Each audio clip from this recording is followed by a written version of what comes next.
Sanjay Kalikar, sir. Good morning. This is Dr. Vijayalakshmi from EEI, sir. Sir, we will start our webinar within 10 minutes, sir. Our director is joining.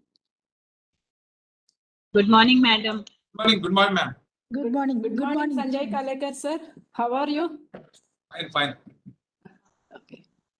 So we will start exactly after 10 minutes, sir, 10:30.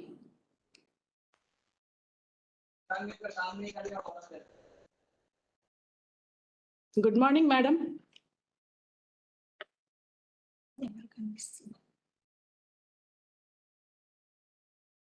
ఎవరు join అయ్యారు?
Good morning, Adilakshmi madam.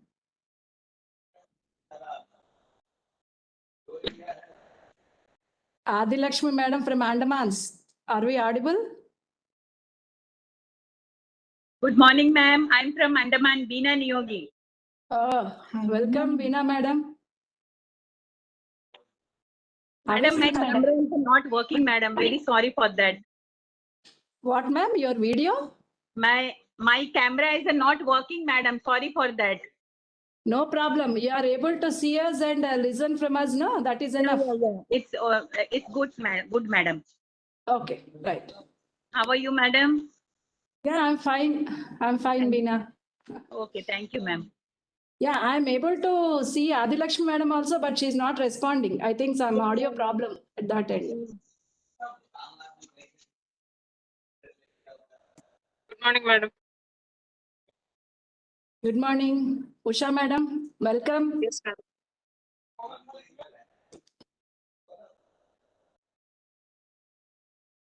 Good morning, everybody. Am I audible to you?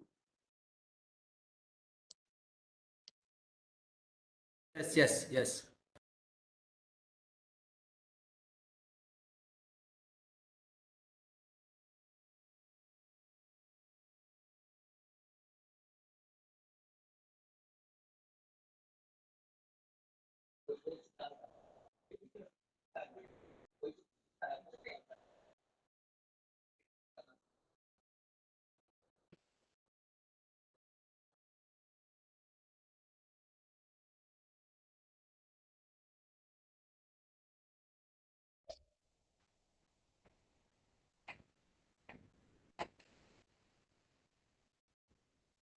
Good morning, ma'am.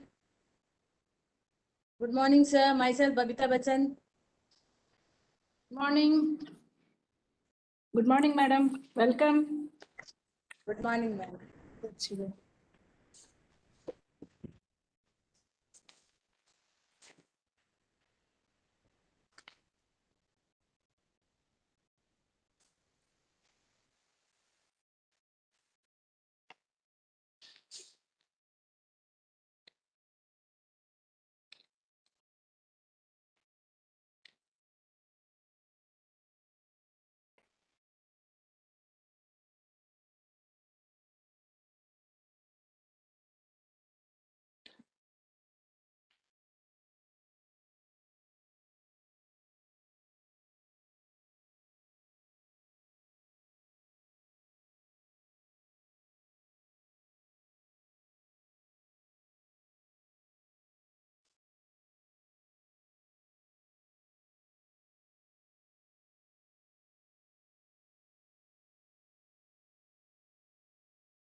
Everybody is able to hear?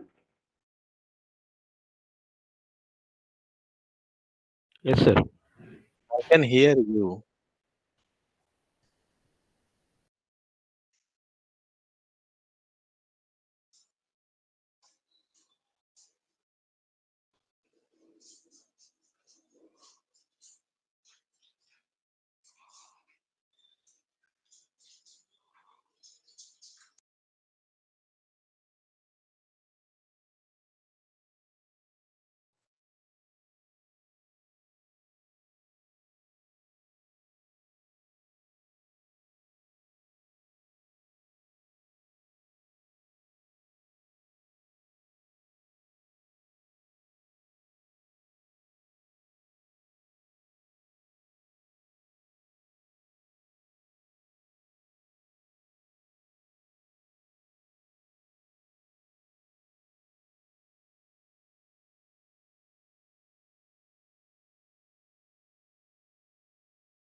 I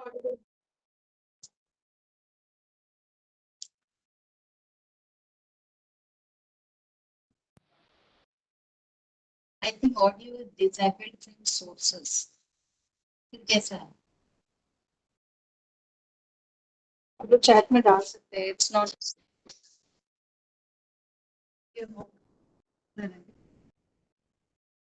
देखिए madam देखिए. Chat.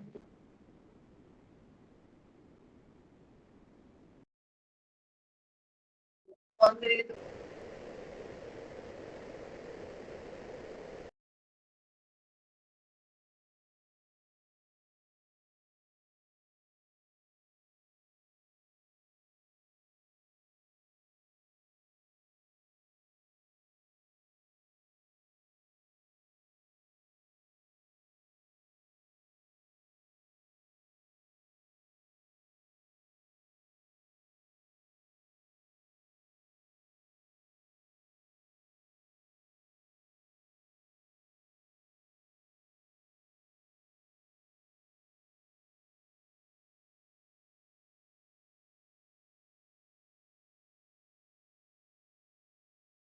Good morning, everyone.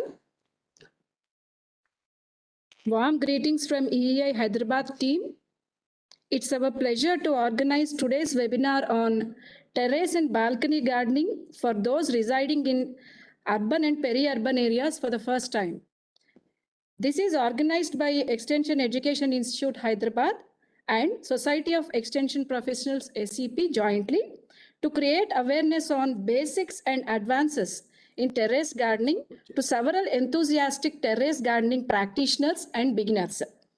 All of you know that there is a good encouragement given both by the Government of India and also state governments for terrace gardening practitioners by the way of providing technical advisory services, capacity building programs, input supplies, etc.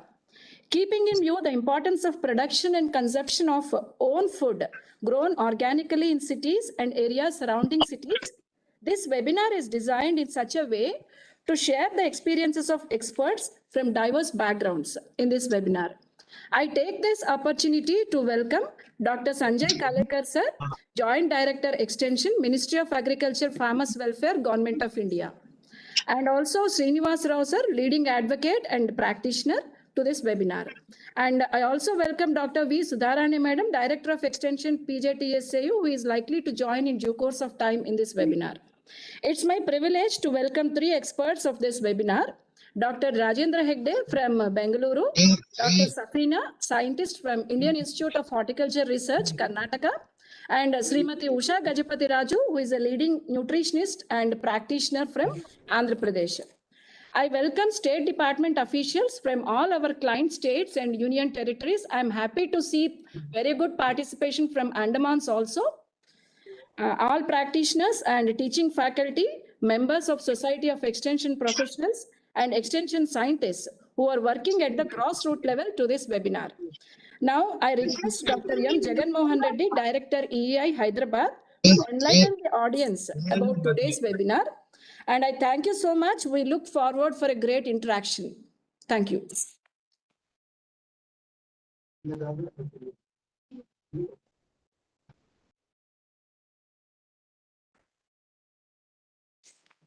Chandrasekhar.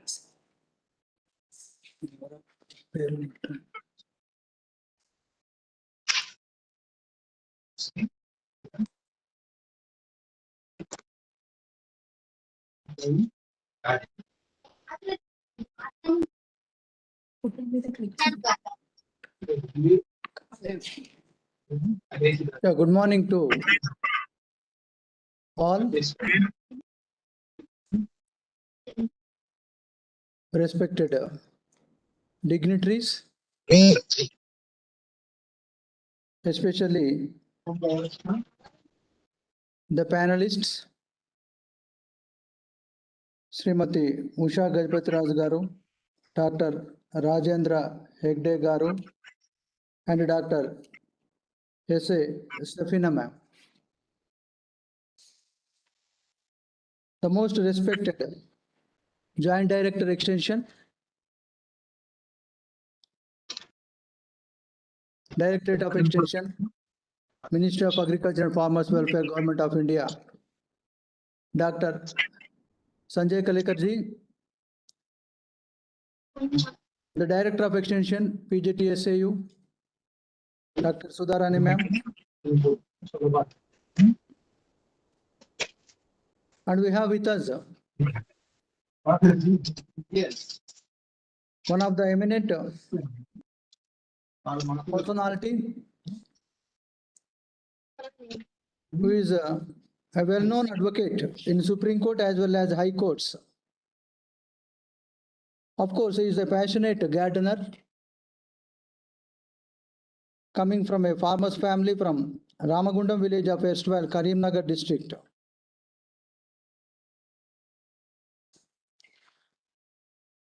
And a person with a mission to achieve completely green Hyderabad. He created a small WhatsApp group. So may I request Srinivas Rao Garu, please lift the hand so that the others can see. Srinivas Rao Garu, you can, are you there on board? Video on చేయమని చెప్పండి. Is there? Hand raise ఉంది కదా. Srinivas Rao, could you able to, sir, could you able to unmute your video? I think there was some problem with Yeah. Okay, it's nice that you have created a small WhatsApp group in the way back in 2019 to procure strawberry saplings for a small group of terrace gardeners. Now he has a following of about 30,000 garden lovers. His flagship WhatsApp group, which is named as a City of Terrace Gardens, has been providing end-to-end solutions to the gardeners right from planning to set up a terrace, balcony, backyard or front yard garden till its harvest, which includes integrated nutrition management practices, integrated pest management practices, selection of various inputs like tubs, pots, containers, iron stands, PVC stands, potting mixers, seeds, saplings, tools, etc. Sir, your presence boosts and elevates this webinar, adds value to this webinar, apart from all the dignitaries.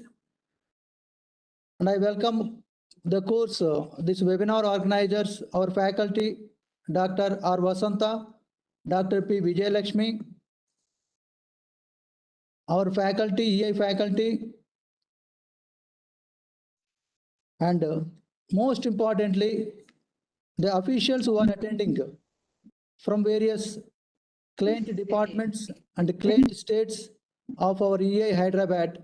And also I could able to see some of the aspirants representing including comprising housewives, householders, rural youth, and the general public. So there was a galaxy of audience with us. Now itself it has crossed 50. So there was an overwhelming response for this webinar. On behalf of Government of India, EEI Hyderabad, on my personal behalf. It's not audible. We are not hearing anything, sir. Hello, is it audible to rest of all the persons who are joined here? Yes. Audible to me. Audible to me in Bangalore. Yes. In Hyderabad also I am able to hear. Yes, sir. Yeah, there is some problem from your side probably. Please look at it. If there is anything problem, our team will address that issue. Rajgaru? Sir, it's okay, sir. No problem. Yeah. From our side, it's clear. Yeah, please take note of that technical issue from your side. Thank you. And our journey has started when we have by conducting a certificate course in the last year in the month of November. That's a paid course, and that also has seen an overwhelming response from all sections of the society, including doctors, retired teachers, and it has impressed a lot. And with that experience, we have designed many training programs on campus and online training programs on terrace gardening as well as balcony gardening. Recently, the director of horticulture, Venkat Ramireddy Garu, also graced the valedictory program, and he has impressed the way the content has been designed for that. And we are conducting many terrace garden courses also. In this process of marathon journey, this is another effort we made to conduct the webinar in order to address all the apprehensions or any doubts what the aspirants or the practitioners have in their mind with regard to the terrace and balcony gardening. I am highly thankful for all the dignitaries and panelists and officials and the general public who are attending this. This program is also being telecasted live streaming through YouTube channel. You have So on those who have any network issue of this WebEx platform, you can also log into our YouTube channel. That is EEI Hyderabad. If you type in YouTube, you can directly log into the YouTube channel. There is a live streaming is going on. So that facility also we have created. Thank you. Thank you very much for giving this opportunity. Sir, YouTube link is in chat box, sir. Yeah, YouTube link is given in the chat box. Those who have any problem in the WebEx platform, you can log into that. You can utilize that platform of YouTube channel live streaming. Thank you. Yeah. Requested, no? So now I request Dr. Sanjay Kalekarji, Joint Director Extension, Department of Agriculture and Cooperation, Ministry of Agriculture and Farmers Welfare, New Delhi. Good morning, So- everybody. Anybody hearing? Am I Yeah, audible to hello? you? Yeah. Yes, sir. Yes, sir. Yeah. So now I request Sanjay Kalekarji, please give his opening remarks about this webinar. Good morning. Am I audible? Yeah, you are very clear, sir. Yes, sir. Good morning to all. Yes, sir. Good morning, sir. Good morning, sir. Good morning, sir. I'm very happy that Extension Education Institute Hyderabad has organized this first webinar on terrace and balcony gardening for urban and peri-urban persons. This is now the important topic in the urban and peri-urban area, as you all of us well aware that due to nutritional problem, then chemical problems, spraying of pesticides on the vegetables, and trend towards organic farming, it is must that the urban people who are having balcony or some spaces, they can utilize their space for small balcony garden or terrace gardening. For this webinar, 3 important dignitaries in this field are interacting with us on this topic. Srimati Usha Gopati Gajapati Raju, Dr. Rajendra Hegde, Dr. Safina from IHR Bangalore,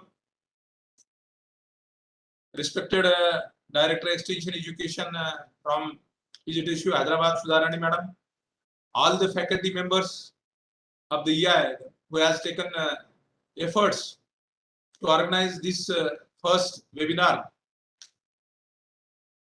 And I'm very happy that more than 50 aspirants has registered on the first webinar.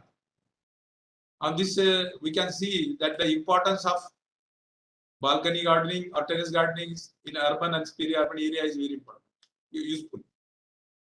In the cities like Delhi, Mumbai, Pune, Hyderabad, Bangalore, now there is a trend of this balcony or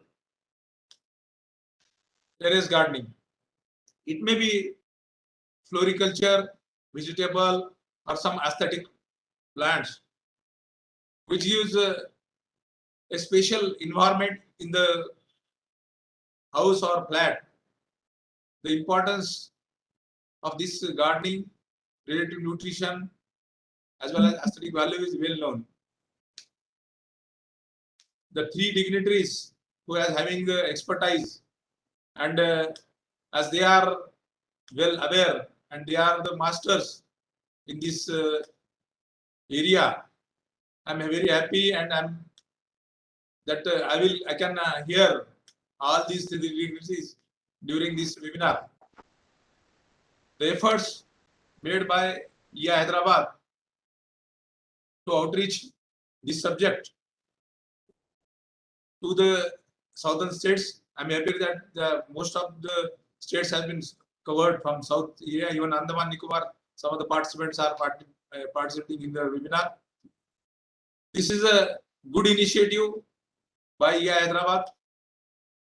I wish best success of this webinar, and happy that aspirants definitely will get new things and new ideas of this terrace gardening and balcony gardening. Thank you very much. Thank you very much, sir, for your opening remarks as well as blessing us and giving your time in spite of your busy schedule. You could able to give time for us to address our participants. Thank you very much, sir. So now I request Srinivas Rao garu, are you there? Yes. Good morning, Dr. Reddy. Good morning, others.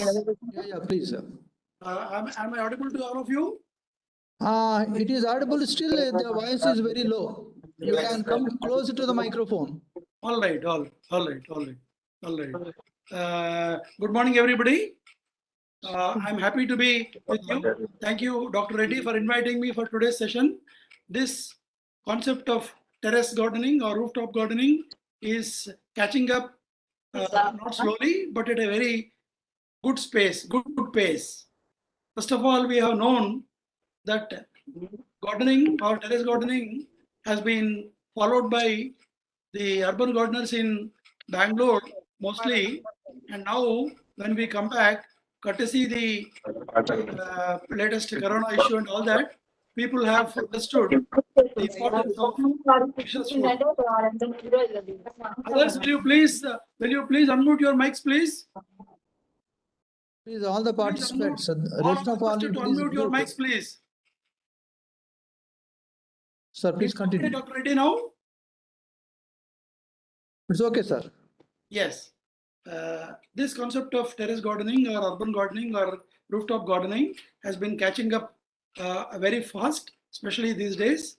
We were only hearing about Bangalore and other national capital region of Delhi, which was catching up with the pace.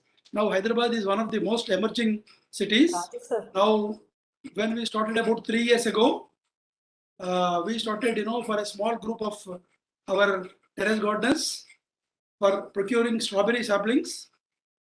When we started to get the strawberry saplings to be grown on our terraces, we got the saplings from Mahabaleshwar, Pune, and it became a very, I can say that it is a flagship product of the terrace gardeners in Hyderabad. Very recently, the technological developments, have been quite fast, and there was a misconception previously that terrace gardening will damage the roofs. The terrace gardening concept has not been taken up for various reasons. Now, Hyderabad, I'm talking specifically about Hyderabad because within 100 kilometers range of Hyderabad, it is not possible for an ordinary person to do any sort of agriculture or growing of vegetables or fruits. The costs have also gone up. City has also developed, 4 ways. Please unmute your microphones, please. Now, after the advent of several education institutions like the Agriculture University, of which I have been a student in the year 1975 to 79, and thereafter I did my post-graduation and became a lawyer now. But now, because of my passion, I have been trying my best with my team. Some of my teammates are now watching. It is all very motivating and a very nice program that the institute has taken up. And the dream is the dream to see Hyderabad. Each and every inch of Hyderabad is filled with green spaces. What you grow, you eat. Sir, it's nice that you have got lot of experience. So we are happy to hear experiences from you.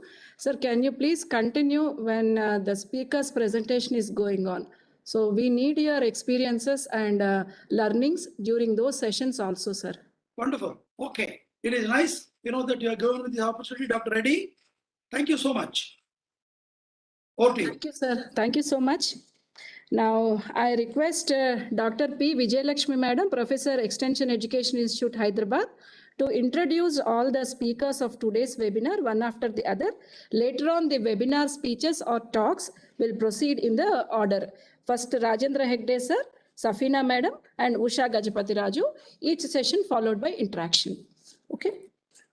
So I request Srinivas Rao garu, please be available for us for any queries, sir, to solve the doubts of the aspirants. So nice of you, Dr. Reddy. So nice I am there.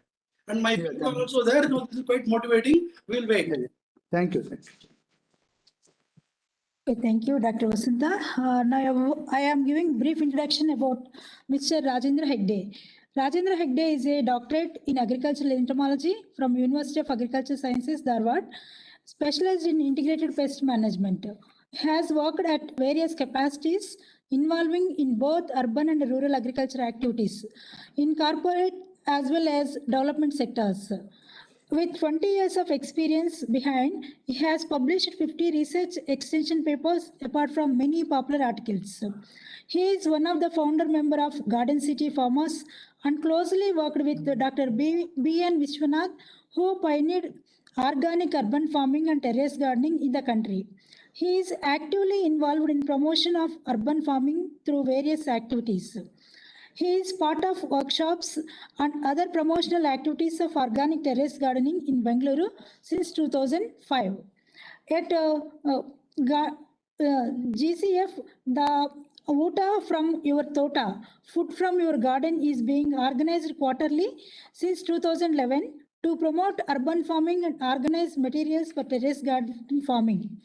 He is one of the co-founders of Biological Research Innovation Center and Solutions LLP at Bangalore, which is into safe grey water concepts, botanical pesticides, along with organic farming, container gardening, and so on. Presently, he is also a consultant at IDF Initiatives for Development Foundation, Bangalore, which is into promotion of sustainable and eco-friendly agriculture practices among less privileged and small and marginal farmers through various interventions. This is brief about Mr. Rajendra Hegde. You can ask him to go ahead with the presentation. Now I request Rajendra Hegde, sir. Sir, please go ahead with your presentation. Thank you so much. Let me just start, and all dignitaries there, my colleagues, Srinivas Rao. I think we just talked over phone, and today is an opportunity for us to meet online, and we'll meet personally as well. And of course, few of my colleagues from Karnataka are also there, Dr. Akma Devi, the head KVK in Dharwad, and my friends Dhananjay and others are also there. So I think, because of Dr. Vishwanath, I am here today. So I always believe in that, and so he is the pioneer, and probably in last 15 years that, of course, he died in the first wave of COVID, but during in that 15 years of association probably made us to be sitting here and sharing our experiences, that whatever we have as farmers, probably for many of us as farming scientists, so urban gardening is not a new issue, but only thing is the concept, the purpose, that we have to understand and relate that to our gardening activities. That's what I thought. Probably how much time, Reddy Garu, I have today? Sir, it should be very brief, sir, so that we give more time for discussion. 10 minutes presentation sir, and 20 minutes for discussion. Done, sir.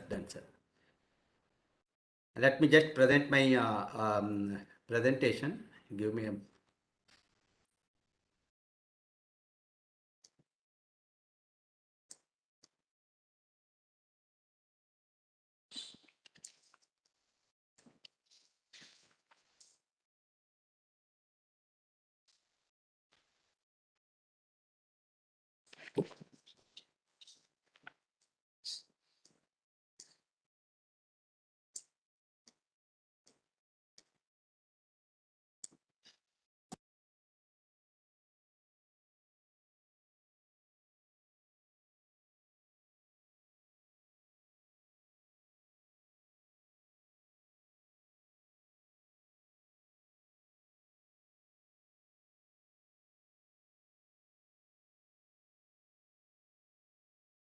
Yeah, I think, yeah, so today I probably for 10-15 minutes or 15-20 minutes that we will just discuss on the issues, probably that we are working in this field, as Srinivas Garu just telling that for 15 years that what we have learned in terrace farming. Should we call it as farming? Should we call it as gardening? Probably I will leave it to the participants today. Farming is more of livelihood issue. Gardening is probably more of practitioners issue. Whatever may be the case. So whatever I know as as a terrace gardener or a practitioner of gardening in small little places, that let me just put it to the participants today, and we will learn in the process. So just now the sir was telling that we have to somewhere somehow relate this to the growing cities like Hyderabad or Bengaluru or any other cities. Even the tier 2, tier 3 cities are like this today. I am just taking an example of Bengaluru in last 45-50 years, that how it has grown from green to red. So somehow, see, without greenery around us, so there is no probably settlements, or for us it is not easy for us to survive.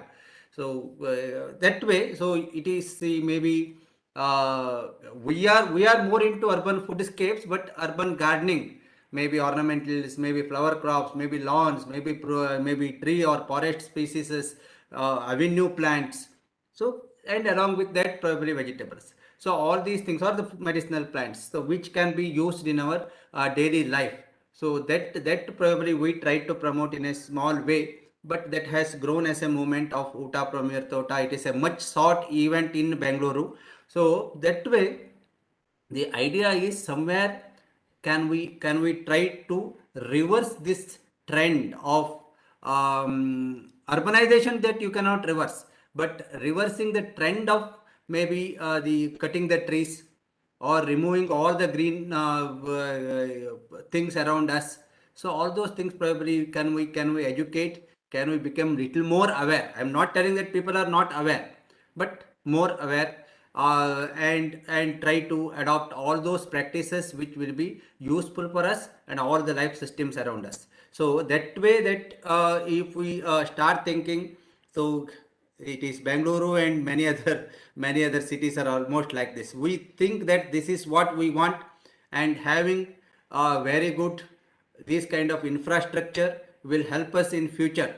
So maybe with a short vision, that it is true, but in the long term, if you are looking at a long term vision, probably we have to look differently. That way, see, all these things. See, many of the participants here, they are more educated today. But I will ask that question at the end once again. But see, it is our obligation, it is our responsibility to create all those green spaces around us, and we have to create all simple opportunities to have greenery around us. That is very important, and that what we advocated. Just the professor was telling, the food what we are eating is not safe, not functional. Variety of synthetics are used in our growing food. I am not blaming the farmer, being from a farming background or a farming scientist. I am not blaming. The issue is to give them alternatives. So that is the responsibility of many of us sitting here as the university scientists or university the extension specialists. Extension education unit is having such a prime objective of giving the technologies, the ideas generated from the universities, to give that alternatives to the synthetics or the externally purchased inputs. So somewhere, somehow, we have to, all of us have to work together. That is probably may have to start from urbanites as consumers, where they are more educated, more privileged. So they may have to look at that, how can we have a good food in our consumption, and of course, so in the whole system, that how can we avoid the synthetics in our life system. So that way, the idea of terrace gardening, see, for us, we don't have ground space, so we have started growing in the terrace. That is the only difference. Otherwise, if we have sufficient ground space, there is no need to look for terraces. In the villages and other things, if you have plenty spaces and if you can grow on the ground, there is nothing like that. Only thing is in the cities, so they are all empty spaces, and the heat is increasing on a daily basis. So can we think of using those spaces for growing some crops? Maybe whatever may be the case, I may be going with food crops today, but the principles of growing plants won't change. The water, the soil, the light, maybe all other plant protection care and other things will remain almost same for all different type of plants. That is not that they are different for different type of plants. The basic requirement is always there. But let me concentrate a little bit more on food crops. Terrace gardening, when we said, probably it will be more attractive if we say that if you can grow food crops, food is the one that what we need on a daily basis. So that way that we try to promote it, that experience that I will share. But yes, this is true with all other different type of plants. So that way, so we always said the fresh healthy vegetables are there, but has to be the last objective, not the first objective. If you start thinking that it is the first objective, that we want to grow food for our families and sufficient for us, then you become a farmer. It is an issue of livelihood. You have to give the time as farmers. We are not farmers. We cannot give that much of time. It is very difficult for us to give maybe 15, 20, 30 minutes a day, maybe a weekend or maybe a holiday we may be giving. If you are passionate enough, probably you will have. But many of us are not that kind of the people in urban areas. We have come here, settled here, looking for livelihood, not to do gardening or not to do farming. Of course, many of us have village roots. We are doing that. That's a different issue. But what I am trying to tell is that the idea is to look at other angles of urban gardening. That is very important. So elderly, physical exercise, some activities. For elderly, it is nothing new. So they have village roots. They know how to see, put the seed, how to plant, how to give the manure, how to put water, how to harvest. All those things. For them, it is not new. They have done all these activities in their childhood or in their villages. The only thing is, those who are born and brought up in the cities, we have to give them a proper, and they expect SOPs. And SOP is not there in urban gardening. That we are lost in the process. So SOPs can happen in the laboratory, not in agriculture, not in farming, not in gardening. So the SOP has to be developed by the practitioner himself. So unless and until he practices, he cannot probably expect these things from somebody else. Not possible. So that way, many of these advantages that we have to look at, and last objective probably is to grow food for himself. So if somebody says that terrace gardening is to grow food for themselves, food for himself, yes, but it is the last objective. There are many more objectives, particularly what we say is an activity for elderly, an activity for youngsters to learn, a project area for them to learn. Otherwise, they are not getting their hands soiled. They are not patient enough. They are lost in the process. We are racing them that the world is so good, so pleasurely or something like that. So that way it is not there. They have to be part of whole process. But we have our own limitations. We don't have spaces. So because of this reason only, that terrace gardening and other things. Otherwise, we would have just told that gardening, urban gardening. So it is terrace gardening because so we are using the terrace spaces. It is balcony gardening for those. See, I am also sitting in the 7th floor house in an apartment complex where there is no terrace, no ground. So for us, it is only balcony. What we have is maybe 100 square feet balcony. What I have in our hall.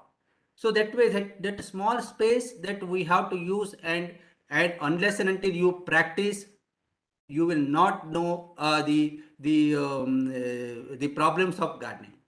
So without that, probably you cannot convey anything to others, or you cannot share. So these things have to be practiced, and probably it is very important for all of us to do that. Of course, if you have ground space, there is nothing like that. But why I put this specifically like kitchen gardening or like terrace gardening is many times it is container gardening. Terrace gardening is probably a synonym to container gardening.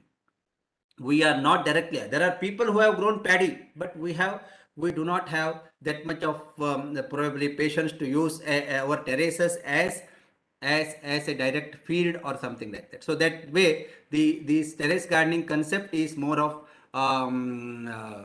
container gardening. Anyway, so today, probably because of the limitation of time and other things, let me just try to understand or try to put this straightforward, that it is more of the what kind of innovations that what we have made here, or what we have around the world, or maybe small things, and at the same time maybe what kind of challenges and how can we adopt very quickly. For that reason that we are sitting here today and we are spending some time. And I am not discussing anything about this because Dr. Shafina is there from IHR. She is a scientist and she can probably share many things. Anyway, for do gardening, yes, you need planting materials. We have to think of the seeds, seedlings and other things. You need containers. As I was telling you, container gardening, you need to understand the growing medium. It is different, but you cannot go on doing that. You see, for one chili, for one formula, for tomato, one formula, for flowering plants, one formula. We are lost. We don't have that kind of patience. This is true for the farmers who are growing acres.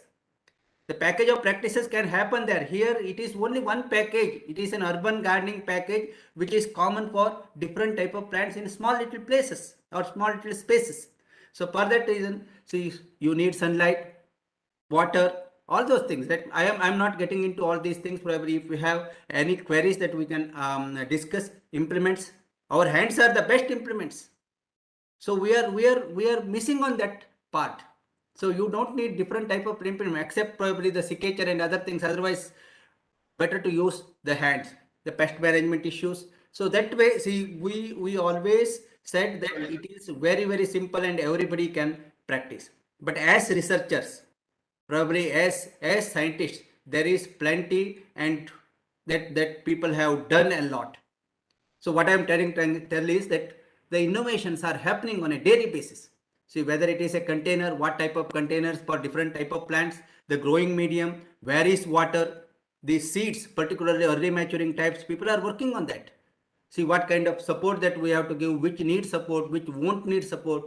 Pollination, the flowers are there, they are not getting pollinated. Urbanites won't know this. So how can we help them? So that is very important as facilitators, as gardeners. If we have practiced, much easier. So that is very important. So few of the innovations that, along with all these things, that I just want to highlight few. The people started telling that we do not have patience. Probably it will be very heavy on my terrace. So how can we have simple light material which can be used for growing plants? So the idea of coco peat, it was there earlier also, but adjusting or probably presenting this to the urbanites' need. the cocoa blocks, cocoa peat, the germinating cocoa peat, only the cocoa peat powder, which can be just the moisture holding material in the root zone. The hydroponics, people have worked a lot. I am personally against hydroponics because that as of now there are no organic options in hydroponics as such, which can be standardized on a daily basis. That there is a variation in the natural material. So it is possible, as scientists, that we know that it is possible to define the nutrition regime for a particular type of plant in hydroponics. How can we do it for different type of plants that what we are growing in our garden? This is possible for monoculture. Again that we will be trying to introduce. So we have done a lot and probably telling people that you can grow lettuce, you can grow palak and other things. How can you grow tomato? How can you grow brinjal in the same pipe? That we don't know. I'm not telling that it will not happen over a period of time, but people have worked on that, and this is an attractive thing for urbanites, and many of us can start doing it and work on this. And of course, the people always say that we don't have time, and we are on traveling job. Our parents are probably, they cannot go every day to the terrace and spend time there for watering and other things. We don't have external support system. So the automated drip irrigation systems have come. You can handle with your AI, artificial intelligence today. So that kind of the innovations have happened, which is very handy for urbanites who love gardens. I am not telling that they should do this. It is much better. It is always better to go with a bucket and mug and put water if the plants need. But on the other hand, these kind of innovations have made it handy and made it easier. This very variety of types have come. So including the release of water depending upon the soil moisture regime. So these kind of systems have come and people are working on that. And self-watering containers. For many of us that who want to have containers, who cannot set up the drip irrigation systems for some purposes, the variety of self-water, all these things, probably I have taken many of these photographs from the online, thankful to them.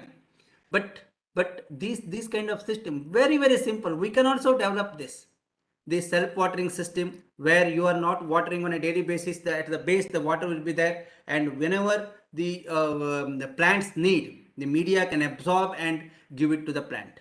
So this kind of system, even for the avenue plants who have time to go and put water, you can keep it clean. We have labor issues, so at least once a week you just go and fill up, and these kind of containers have come. Cities like Hyderabad, cities like Bengaluru, people can afford to use. Public money is wasted like anything.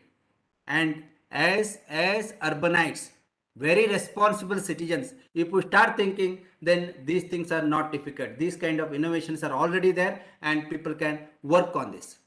See, another point that I just wanted to put this very specifically, in many of these workshops that we explain, we don't have water, we are fighting for water, but sufficient rainwater is there for us.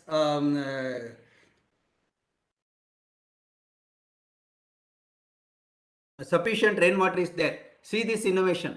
So whenever required, it can be corrected. Otherwise, you just close it so that water will go away. So for small quantities, that not necessarily that we have to use the potable water. We want to have garden. We need water, but there is an opportunity to collect water whenever there is rainwater. Otherwise, it is just going into the drains. So why won't we do that? Or why aren't we doing that? That is very important, and we have to work on all these aspects on a daily basis. Plenty of innovations happening around us.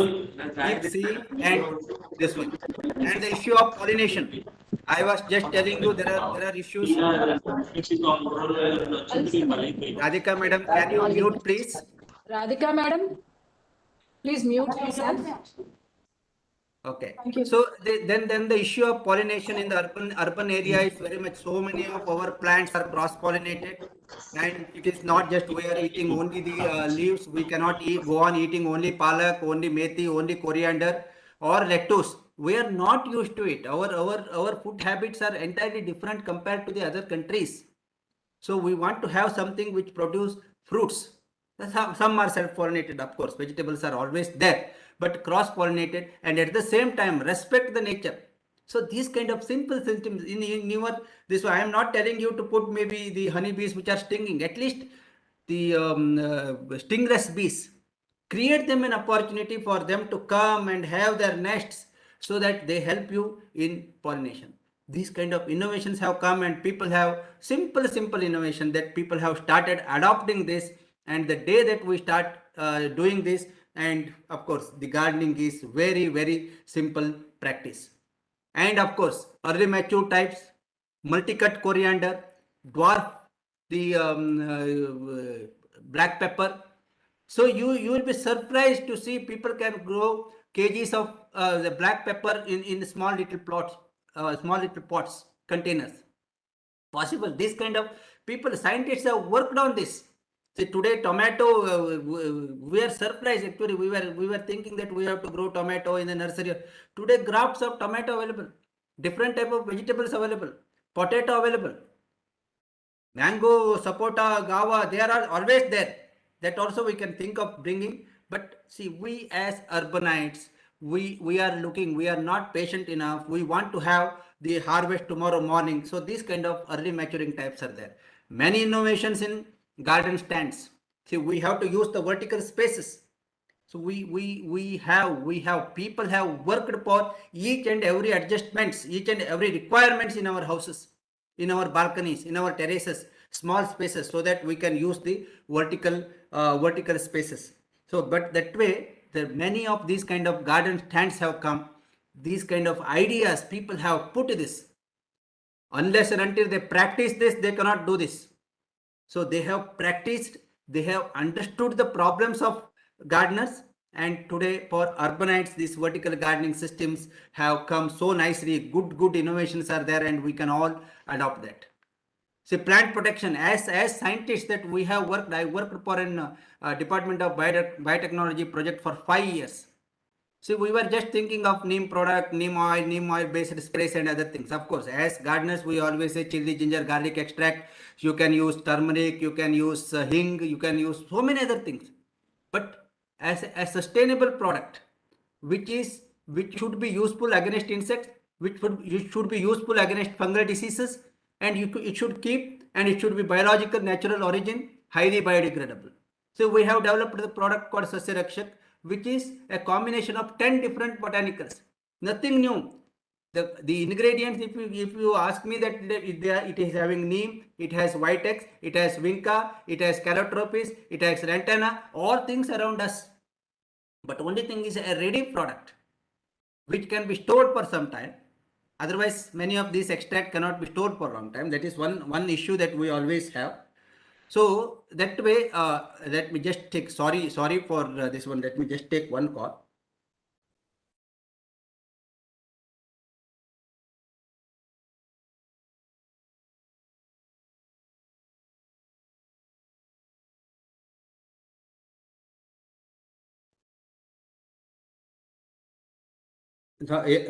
ನಾನು ಒಂದು online session ಅಲ್ಲಿ ಇದ್ದೀನಿ. ಅವ್ರು ಬರ್ತಾರೆ 11 ಗಂಟೆಗೆ. ಅಲ್ಲಿಗೆ they have already started from HSR layout.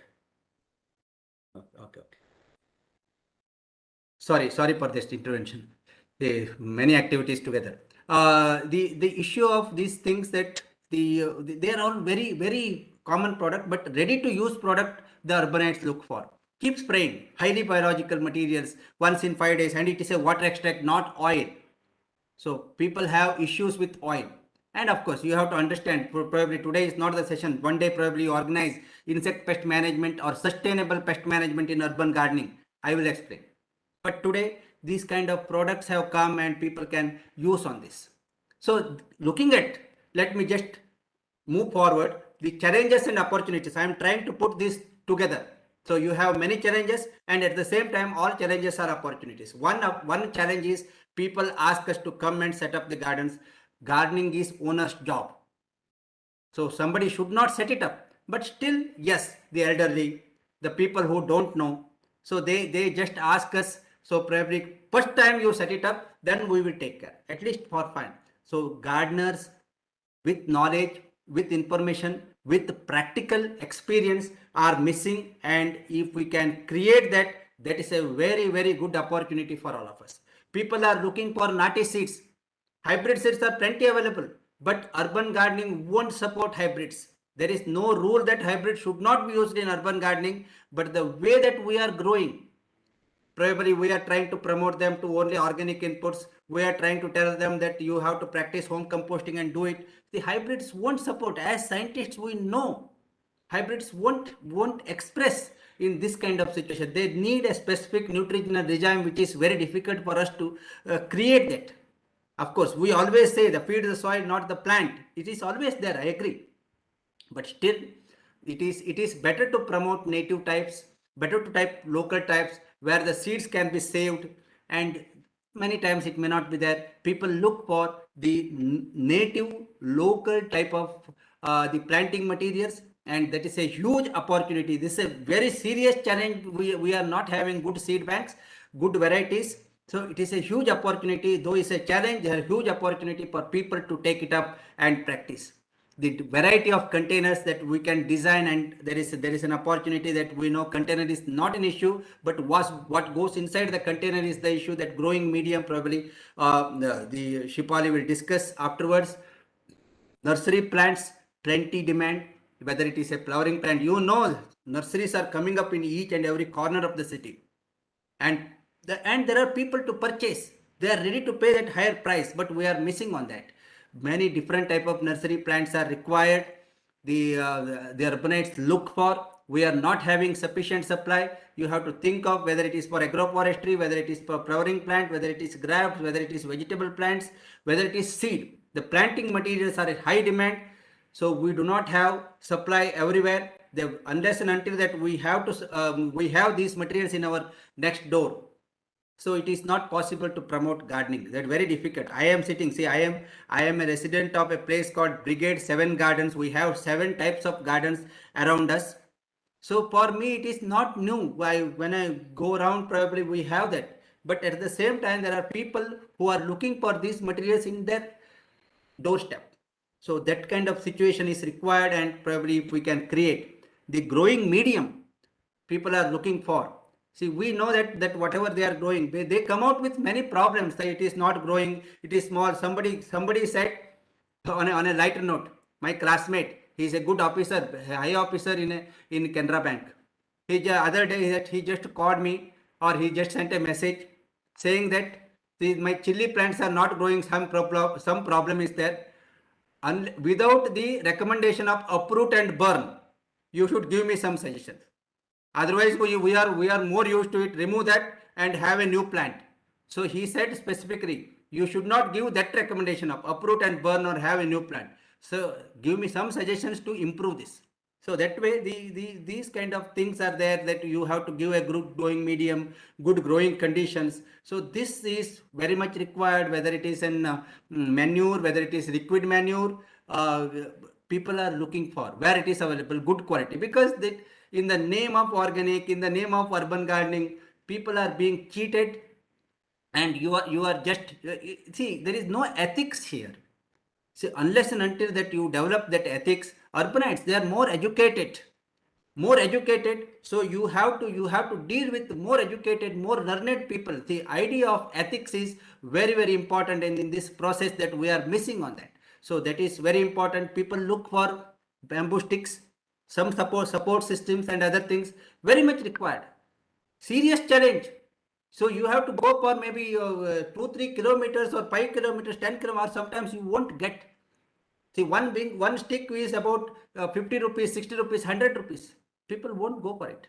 So I think, yes, so maybe costly. I'm not telling that they have to come from villages. They are costly, natural material, I agree. But the day that you make it affordable, people look it. So that have to be seen as an opportunity. Plant protection materials that I was telling you, natural materials are the best. Water extracts are the best for managing the pests in your garden. So we have to look for not for oil formulations and all this information. A big challenge, as I was telling you, SOP is not there. The package of practice for urban gardening is not there. We ourselves have to develop. Every field is different. What we say, every garden is different. Here it is also true. So we have to look that as a challenge, and you have to create that kind of opportunities, or consider that as an opportunity. Probably a very good knowledge center is required on a continuous basis to understand the problems of urbanites or urban gardening and relate that. And probably in the process, there is lots to convey about the green lifestyle. Automatically it happens. Urban gardening is one practice of, or among one practices of green lifestyle. There are so many other things, and the people who practice gardening, they start practicing green lifestyle. That is very important. And of course, they look for safe food, functional food. They are ready to pay higher price. The vegetable is one something which you cannot just say that it is you can wash it and you can use it or something like that. Not true. As scientists, that we know, you can wash from outside. See, gets into this is not possible. 50% we will remove. That 50% may be sufficient. 90% you remove. That 10% may be sufficient to cause a problem. So that we don't know that these things, that as much as possible, people look for green gifts. The plants are the very good opportunity that you can, and it is not plenty available. You can promote that way. As such, people look for safe grey water practices. They want to recycle, reuse water, upcycling. All these products they are looking for. Many of these kind of green lifestyle materials people look for. And this is the reason that when we said gardening, we started telling the gardening is not just growing food crops. There are so many other practices. The idea of Uta from your Tota is that not to give food, that what is food? So to make, not to compete with the farmers, not possible. The idea is to make urbanites realize the problems, visualize the problems of the farmers growing food. So in this process, of course, see the many other things related to gardening, seed sharing, the materials that anyway you can organize, exchange of ideas, the sessions, workshops, composting, terrace gardening, many other things that we started telling that this is an urban gardening. The idea is thinking of 7 generations, but don't think of 7 generations, at least immediate next generation. See, it is very important for all of us to spend time, think of it, and start doing it. And there are many issues that you have to keep working, many problems, it will be over. Many innovations will come. For every problem there will be a way out, that it will come. So that way, the major challenge is to touch the human mindset. Otherwise all other things are very, very simple. The human mindset, that how can you touch upon? Probably today, that maybe 50-60 of us sitting and discussing and probably understanding. See, you have to think that how can I touch my mindset? Without this, all our efforts, I may be spending about 1 hour, and extension education unit would have spent from 1 month. I understand. But unless and until that we change our mindset in our houses, that it is not possible. So this way that we always said that we will keep on spreading this message on a continuous basis. How can we shout, keep shouting, so that at least one day that we will start getting some results. So otherwise this is not difficult at all. We will keep on telling people that, but unless and until you practice, you cannot shout.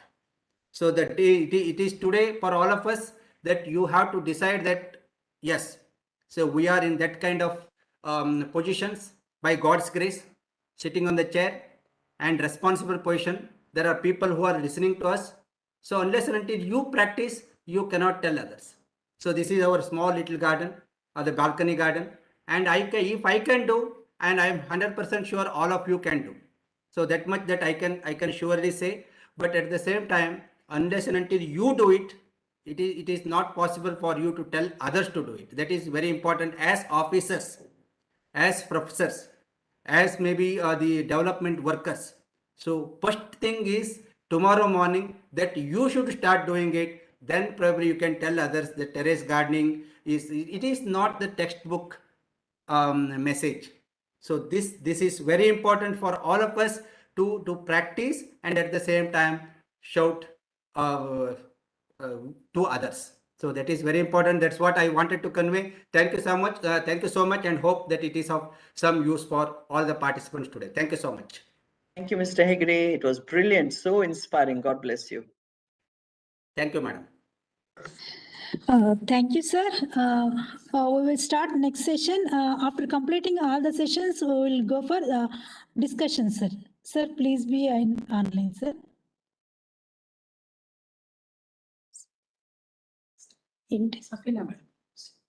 Voice audible, no? Hello. Okay, next we will start Safina ma'am's session. Safina ma'am, welcome to our program. Now I will give a brief introduction about Dr. Safina. Dr. Safina SA, working as a senior assistant in Division of Floriculture and Medicinal Crops, IIHR Bangalore.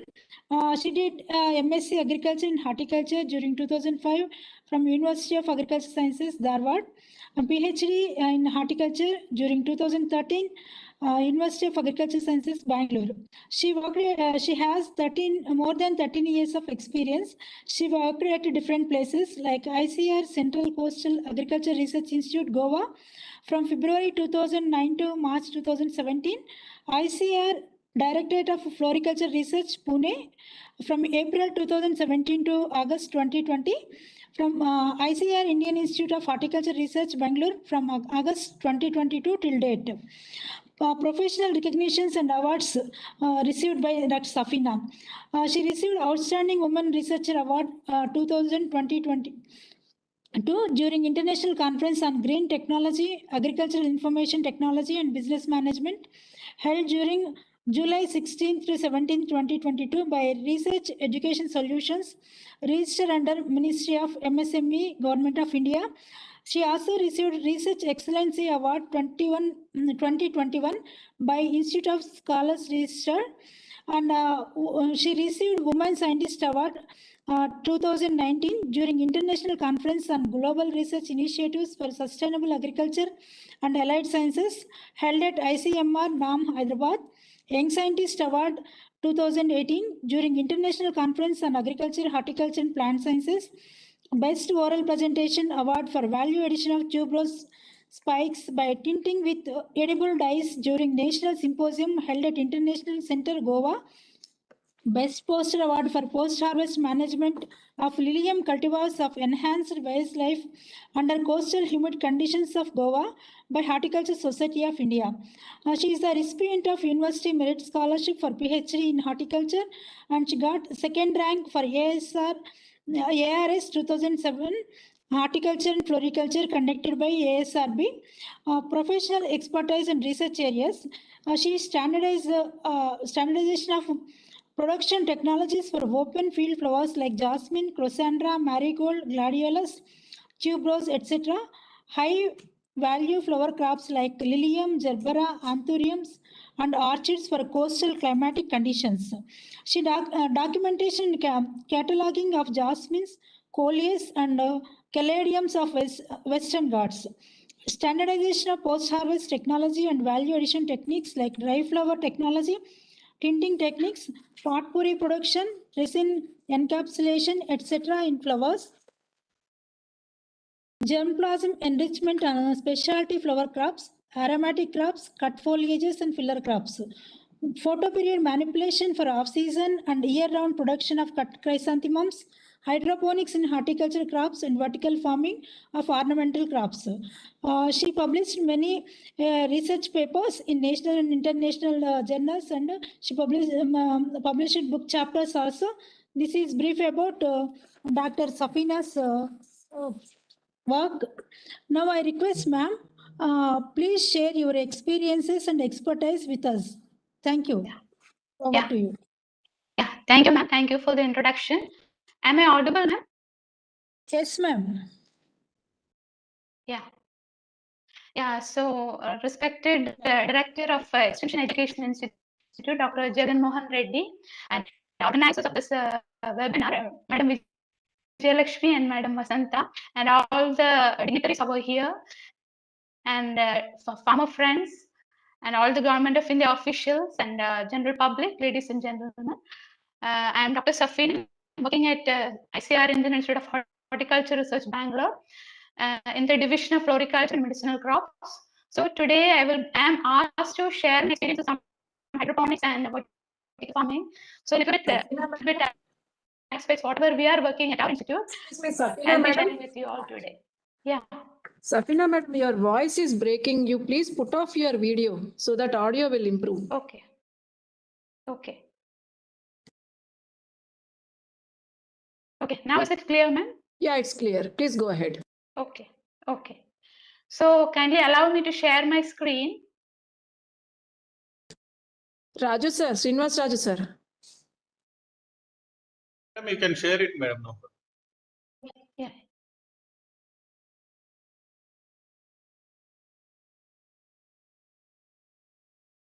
Is it visible, sir? Slides? It's visible, ma'am, but please go to the slide share mode. Okay. Now it is slide show, no? Yes, yes. Please go ahead. Yeah. Yeah. So today the topic for my presentation is hydroponics and vertical farming, the smart technologies for urban and peri-urban dwellers. So first let me give you a little bit introduction on what is hydroponics. So hydroponics is nothing but it is the cultivation or growing of plants without using soil. It can be a water, it can be a soilless medium. So my earlier speaker, sir, was telling he's a little bit against hydroponics. So hydroponics actually it has its own advantages as well as disadvantages. I'll be taking you all to all those aspects. So what exactly is hydroponics and how best we can implement such type of systems in our terrace or balcony wherever possible. Okay, so this word hydroponics itself is derived from two Greek words. As you can see here, it is hydro meaning water and ponos meaning labor. So literally in hydroponics, we are working with water. So I'm not telling this hydroponics, it's a new technology. No, not at all. It is growing of crops without soil, whether it's a new technology. Not at all, it's a new technology. This type of technology, I'm not going through the historical aspects of this and all, but to tell you, to brief you, this hydroponic technique was available since from the Hanging Gardens of Babylon, that is way back in 600 BC. So these are all the prototypes of hydroponic systems. So if you see the hydroponic as the technology, this technology was developed by one of the scientists way back in 1929 by name Dr. William Jerick of the University of California, who has practiced and who has coined this term hydroponics. So in coming to the vertical farming, this vertical farming nowadays we know in our cities like Bangalore or Hyderabad, wherever you go, there is no space, literally there is no space left for farming or growing of crops, whatever. So we should, so we at EEIhyd, we are trying to popularize different technologies like vertical farming, wherein the people who doesn't have space, who doesn't have arable land, who doesn't have soil, anyone can practice this type of vertical farming technology. So the concept of this vertical farming was introduced by one of the scientists or Professor Dixon Despomier, who is considered as a father of modern vertical farming. So now many questions will be there in yours mind, like we already have sufficient soil around us, then why we have to go for a hydroponic type of cultivation without use of soil? So but the problem is the soil cultivation has got a lot of challenges, because first as I said, there is no arable land available with us for cultivation, and even if we have land, the fertility of the soil might have been lost because of excessive use of fertilizers, pesticides, all those problems, and a lot of leaching losses. And we all know when we want to cultivate in maybe a square meter, we have to provide on an average 4 to 5 liters per square meter of water. Nowadays in cities like Bangalore or Hyderabad or Mumbai or Chennai, wherever you take, there is no water left even for drinking. Means water is becoming so scarce nowadays, and we have to, and for irrigation, the crop irrigation, that's a question in front of us. So all those problems, and whenever we are taking up a soil cultivation, there is presence of soil borne diseases. Most of the diseases, they are soil borne in nature, like Phytophthora fusarium, and also and nematode problem, pest and disease attacks. A lot of challenges soil cultivation has got. So that is why we should promote such type of soilless practices, not exactly hydroponics, some other solid cultures of hydroponic systems are available, which I'll be taking you further in the future slides. So we all know every day in newspapers we are reading a lot of the health hazards which are related because of pesticide use, because of all this excessive use of fertilizers and all. So we all have to be cautious. We have to be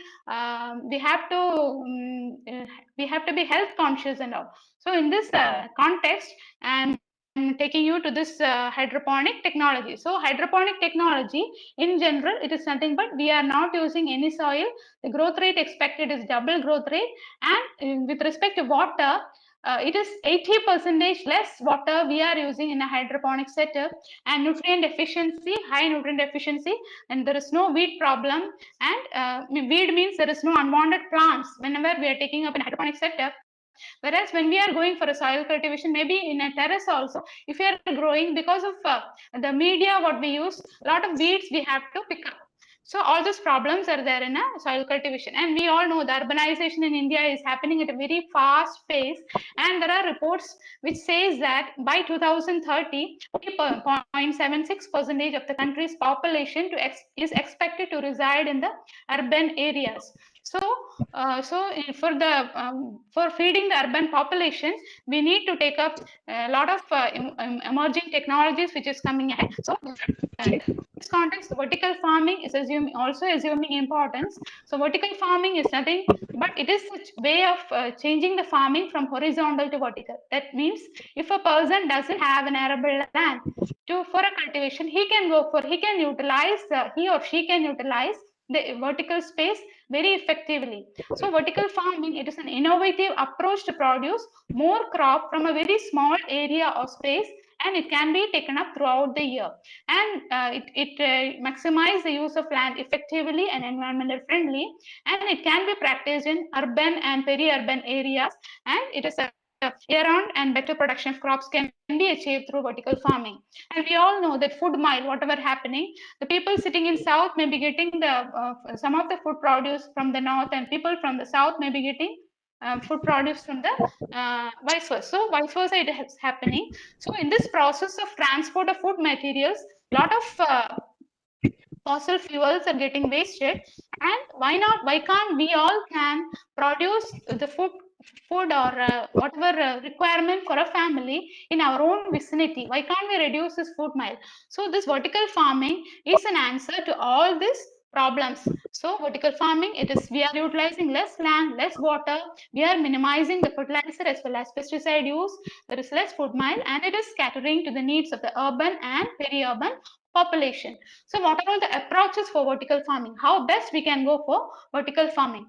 First one is a hydroponic vertical farming, then comes the aggregate vertical farming, and third one is a aeroponic vertical farming. So I'm not going into the minute details of that. I will be giving you all the details, my contact details to you all. Whenever you have doubts, you can contact me anytime. We are open 24 hours. So just I will take you through the basics of hydroponics. So what is a hydroponic setup?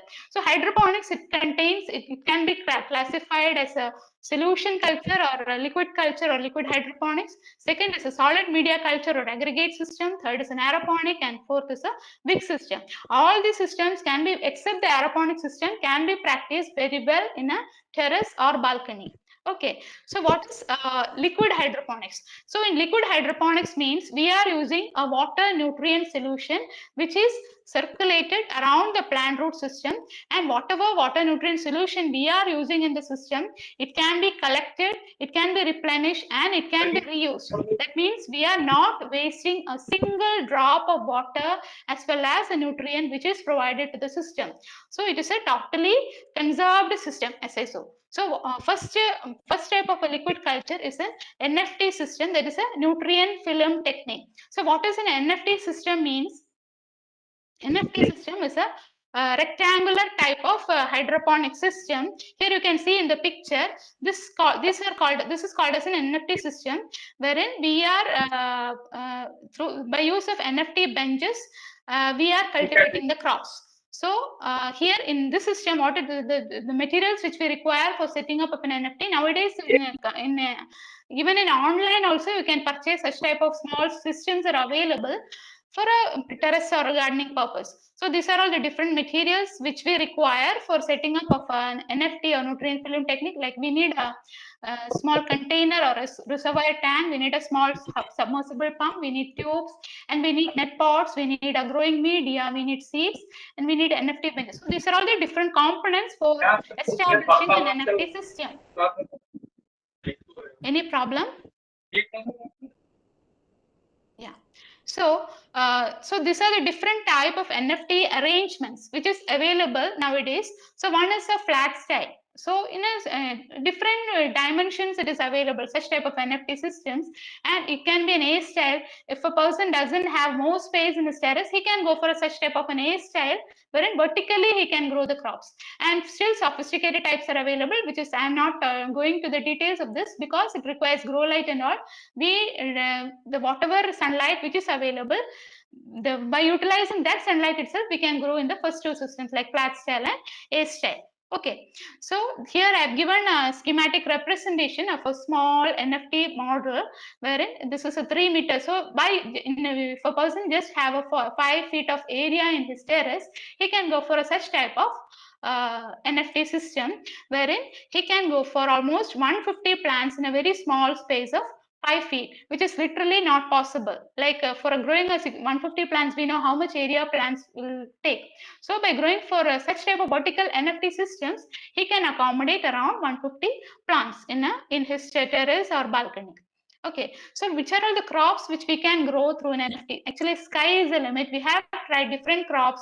Like you can go for different cruciferous vegetables like a cabbage, cauliflower, or different types of gourds, different types of vegetables, solanaceous vegetables like chili, capsicum, tomato, which we normally consume in our household. What is the purpose? Except this onion and what of garlic and all, we can go many type of vegetables in a NFT system. And if someone is interested in ornamental or flower crops, they can very well grow such ornamental crops and so also. And whichever the daily use herbs like tulsi, rosemary, brahmi, bergamot, different types of mint, pudina, shatavari, different types of herbs also we can cultivate successfully in a hydroponic setup. So here I am taking to the different type of crops which we have raised at our Institute of Horticulture Research, like we have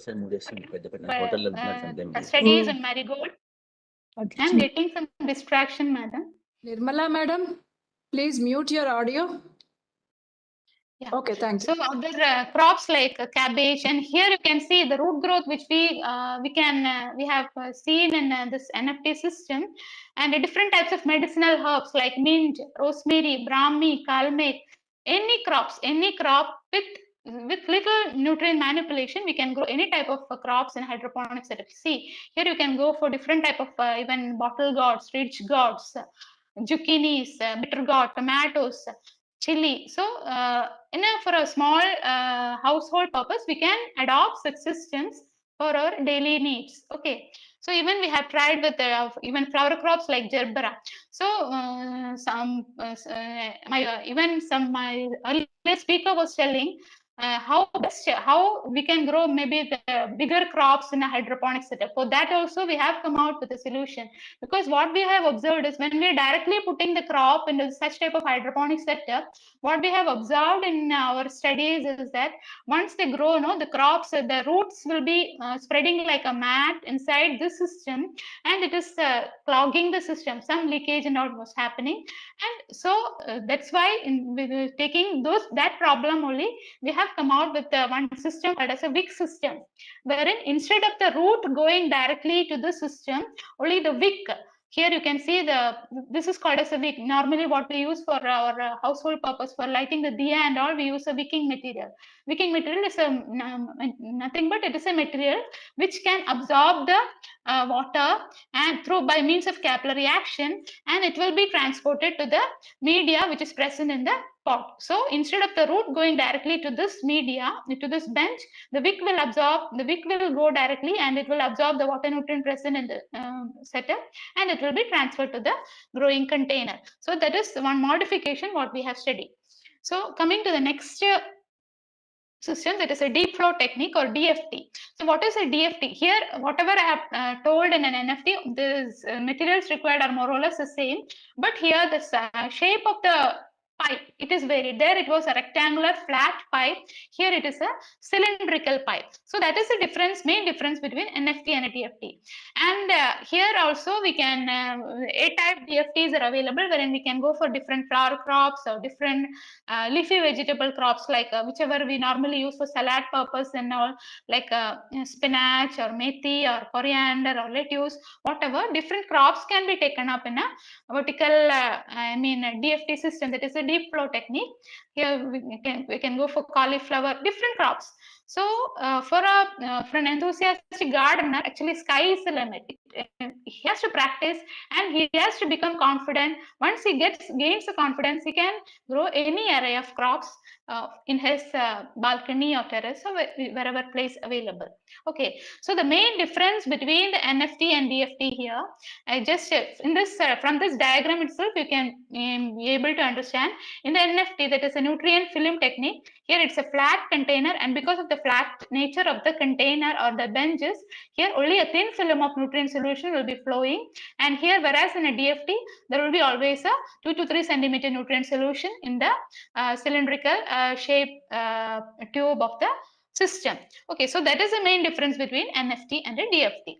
And this aeroponics, it's again, I'm not taking you to the science behind this aeroponics and all. Only the thing we need to understand, it is that the aeroponics is still hi-fi technology, wherein a lot of nutrients as well as water is saved. But this, I am not advocating to for a balcony or terrace purpose, but still such type of technologies are also available. So next, coming to the media. What are all the media what we can use for a hydroponic setup? So I'll be taking you through the different media. So like there are more than 100 inert medias are available, which we can use normally in a hydroponic setup. So it is the important aspect which we have to consider while we are going for a media selection is that we should always go for a media with a particle size of 8 to 16 mm. Why? Because a very small particle size media will not having much airspace. Media will be too compact, and if you're going for a larger media, it will reduce the surface area. So the different medias, I'm not going to the details, just I'll tell you which are all the medias which we can use. One is a rock wool, second one is a vermiculite, third is a Lica clay. See, this Lica clay is one of the most recommended media for a hydroponic setup. And the advantage of this media is that this media, once we purchase, it can be used for more than 15 years. It is a very reusable type of media, and it is how it is made is, it is nothing but they are clay pellets, clay which is baked at very high temperature, and it is made into a small round pellets. So this is a reusable media which, and the lifespan is around 15 to 20 years, and this is we recommend as a good media for hydroponic. And again, like what we use for a floral form, oasis, perlite, and this is the best media. What we are suggesting for a hydroponic setup, this cocoa coir, that is a solid hydroponic setup. This cocoa peat is a very best media which we can go for. And always see that whenever we are using a cocoa peat, always say highly decomposed cocoa peat. Fresh cocoa peat and all, please don't use, because it will be rich in different type of tannins and acids, which will be harmful to the growth of your plants. So always go for a highly decomposed cocoa peat. And even other biodegradable media like rice husks, which is available in plenty from rice factories and all, such can be used. And even I'm not going to the pines and all, because we don't have any North Indian participants, I guess. Okay. So another best media which we use is a Jiffy plug. Jiffy plug, it is considered as a very good media. Whatever in our studies at the Indian Institute of Horticulture Research, most of the hydroponic setup, we are using this as a media. It is a Jiffy plug. It is nothing but a highly compressed cocoa peat, and it is available in different sizes. Okay, so from it, the size of the Jiffy can vary from 2.5 to 5 centimeter diameter, and height can vary from 2.8 to 6 centimeters. So this Jiffy, one small Jiffy, can take care of the entire growth cycle of the plant. So that is a good side of this Jiffy plug, and it is media, and it has got an excellent air to water ratio with great water retentive and properties. Okay, and it is and some other inorganic natural media which can be used in hydroponics, and this and all for people who are practicing aquaponics and all, they use this type of media like roof stones, river rock and all. And coming to the little bit how we can go for this hydroponic setup. The first thing, we are playing with the water in a hydroponic setup. We are using our magic is fully based on this water. So the water quality in a hydroponic setup is very important. Water with the more chlorine and all, it cannot be used in a hydroponic setup. So next question will coming in your all mind, how we can go for an RO and all, it is how costly affair. For there also we have solution. Our rainwater can be harvested. If you have a provision to harvest and store your rainwater, that is the best water which you can use for a hydroponic setup, because the rainwater has TDS less than 600 ppm always, and 400 to 600 ppm it varies, and that is the best water which we can use for a hydroponic setup. And whenever we are going for a hydroponic setup, we should first test the quality of water. The quality of the water should be below 600 ppm. Don't go for borewell water and all. That is because we'll be adding salts to this water. So once salts are added, it will be some toxicity will be created. That is why we say the quality of the water is very important in a hydroponic setup. And we should have two instruments readily in hand. It's not that costly and all. And if you go to Amazon or even in different shops, also we can get such type of two instruments. One is a digital pH meter, and the second is a digital TDS meter. So with these two small instruments, you can very well go for a hydroponic setup. So whenever we are adding, see here I have given, don't get scared by seeing all this composition of nutrients and all. So this is just an example, which are all the water soluble fertilizers. This is for a hydroponic setup. We need two tanks. One is a tank A and tank B with a different composition of nutrients. So if a person doesn't have time to purchase all these water soluble fertilizers and another thing you might be knowing, so these are all inorganic chemicals you will be. But in a hydroponic setup, we are not dumping any type of fertilizers into the system. We are only using the nutrients in a very precise quantity, and whatever the plant requires for its growth, that only the plant will take, and rest all will be pushed back to the system. So there is no excessive use of anything in a hydroponic setup. Okay, and after adding the nutrients to the water in the hydroponic setup, we have to check the EC of the, EC means electrical conductivity of the solution in the system. So the ideal EC range for a hydroponic setup, it is between 1.5 and 2.5 decisiemens per this thing. So what is this EC? EC is nothing but it indicates the strength of the nutrient solution. We all know how, as a human being, a person or a small baby will be taking less food in her childhood, and as and when she or he grows, it will be consuming more and more food. Same manner the plant also behaves. So in in a seeding stage or a seedling stage of the crop, the plant requires less nutrients. So the TDS or EC of that solution should be adjusted in this range. As I have given here, it should be in the range of 490 to 630 ppm. And as and when it put forth more and more leaves and during the vegetative growth of the crop, the TDS can be slightly raised and it can be brought to the range of 630 to 980 ppm. And to the flowering or fruiting stage, the TDS can still be raised and it can be brought to the range of 1500 ppm. So depending on the crop's growth stages, we have to adjust the EC or the TDS in a hydroponic setup. So once you adjust the EC according to the growth stage of the crop, we can adjust. We have to check the pH of the solution, because the pH is very important in a hydroponic setup. Because only the plants can take up whatever the food which we have provided to the reservoir. It can take up the nutrients only at a particular pH. Why? It should be a slightly acidic pH. At a slightly acidic pH only, plants can take up all the available nutrients. So the pH should be around 5.5 to 6.5. Accordingly, we have to adjust the solution and we have to take up the growing of crops. Then another modification of the system, that is a wick system. So as I will come to the pictures and explain. So wick is nothing but how we can go for building a wick system. See, we can take different materials are available. We have experimented with different types of wicks. Even jute threads also we have experimented. They were having very good water absorbing properties. But the problem with the jute thread and all is it will degrade faster.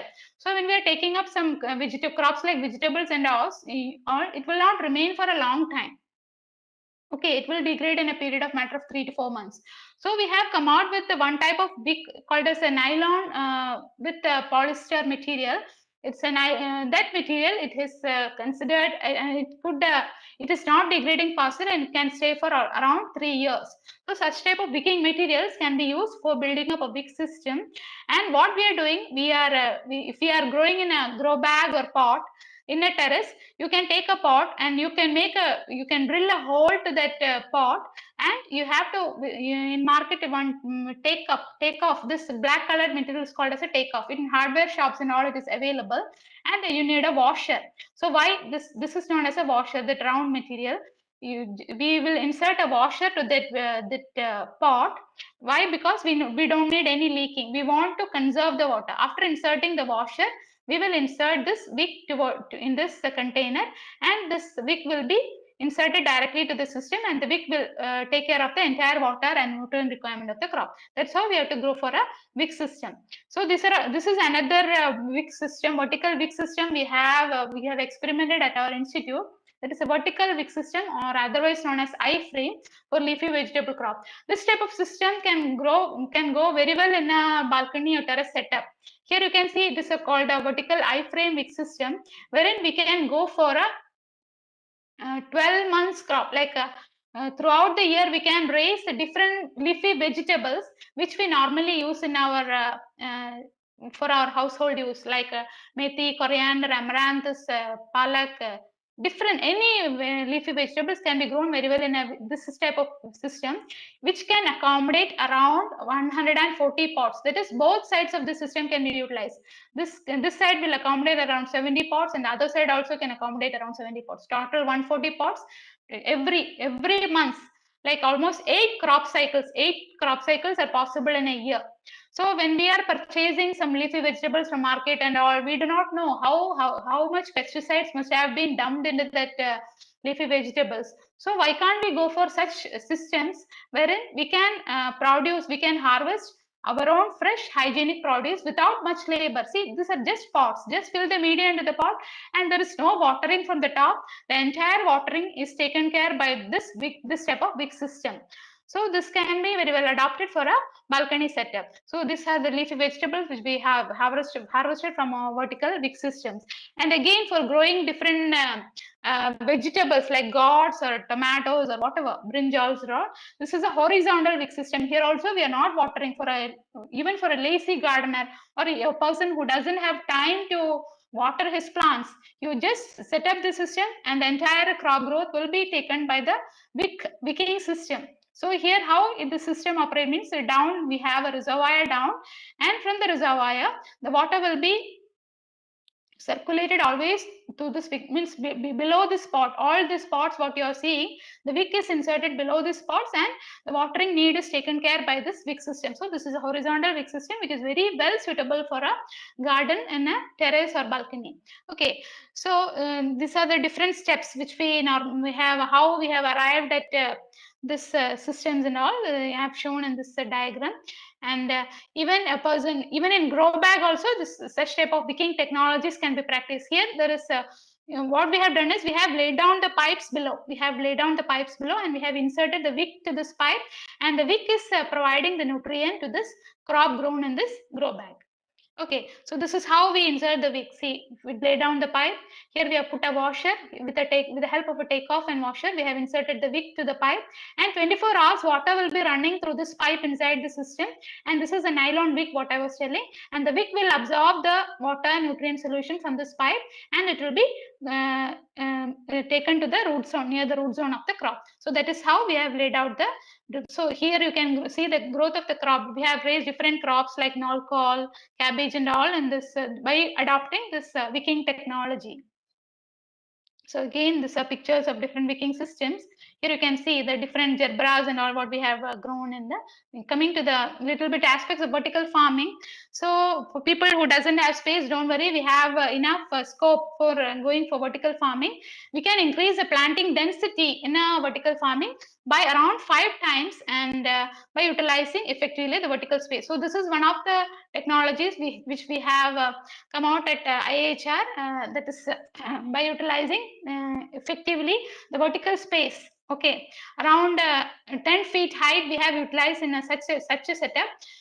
Here you can see the different pots. The different pots are placed in different layers, and many people they complain the problem of the light is not properly reaching to each and every layer. So this is a solution to that problem also, wherein we have arranged at a particular angle so that each and every layer in this vertical setup is getting light uniformly, and the crop growth is very perfect in this. So here you can see we have raised different flower crops, not even for flower crops like cabbage, cauliflower, any vegetable can be grown in a such type of a vertical setup.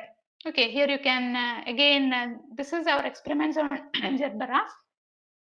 So people who doesn't have interest to invest in pots, there also we have come out with a solution by using grow bags. So this is how we have fabricated the vertical farming systems by utilizing 6 feet long grow bags we have utilized.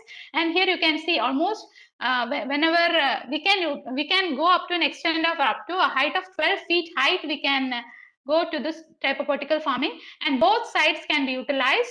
And around here you can see around 11 grow bags in different tiles we have placed for a vertical farming. See here, this is a crop we have raised, lilium we have raised, and we have successfully grown such type of crops. So not only any lilium, since I am a floriculture scientist, but we can try with other vegetable crops like now we have taken up, we are going to take up crops like red cabbage, all the high value crops and all can be raised in this type of vertical steps. Okay, so again coming to the strength, small SWOT analysis of the system, we can go for any abandoned buildings or non-arable lands can be utilized for vertical farming. There is no weather related issues, and the little bit weakness for initial investment cost is slightly higher in this type of high-tech technologies, but once we take up such systems, it can be utilized for a period of 10 years, 15 years. So that depreciation, that by that way we can justify the cost involved in setup of such systems. Okay, so again 100 times more volume can be taken up through a vertical farming, and we can get a massive increase in crop production volume due to the multiple layers and multiple cropping cycles in such type of system. So our father of our vertical farming, Mr. Sir Dixon Despommier, who is a professor in environmental health sciences, he has predicted, he has once got it. So over the next 40 years, you might have 3 more billion people to feed. And you look around for the land, where that is going to come from in terms of traditional farms, and you don't find it. Land is not there exactly. So such type of vertical farming technologies we need to popularize among our urban and semi-urban population to feed ourselves, and to for a health conscious, for bringing out a health conscious future generation, we need to promote such type of vertical farming technology. So we as officials in agriculture or horticulture, we should popularize such technologies for the benefit of our future generations. So that's all for my today's talk. Thank you one and all, and thank you once again. I thank all the organizers of this webinar for providing me an opportunity to speak before you all. Thank you. Thank you one and all. Thank you, Safina madam, for the excellent presentation. Yeah, very nicely you have presented all the research that is happening in the IIHR. So participants got benefited for sure. Thank you, ma'am. Please stay online, madam. And the last, we will take up the interaction. Now I call upon the last speaker of this webinar, Usha Gajapati Raju, madam. Are you online? Yes, ma'am. Yes, ma'am. Yeah. Please go ahead with your presentation and leave more time for interaction. Yes.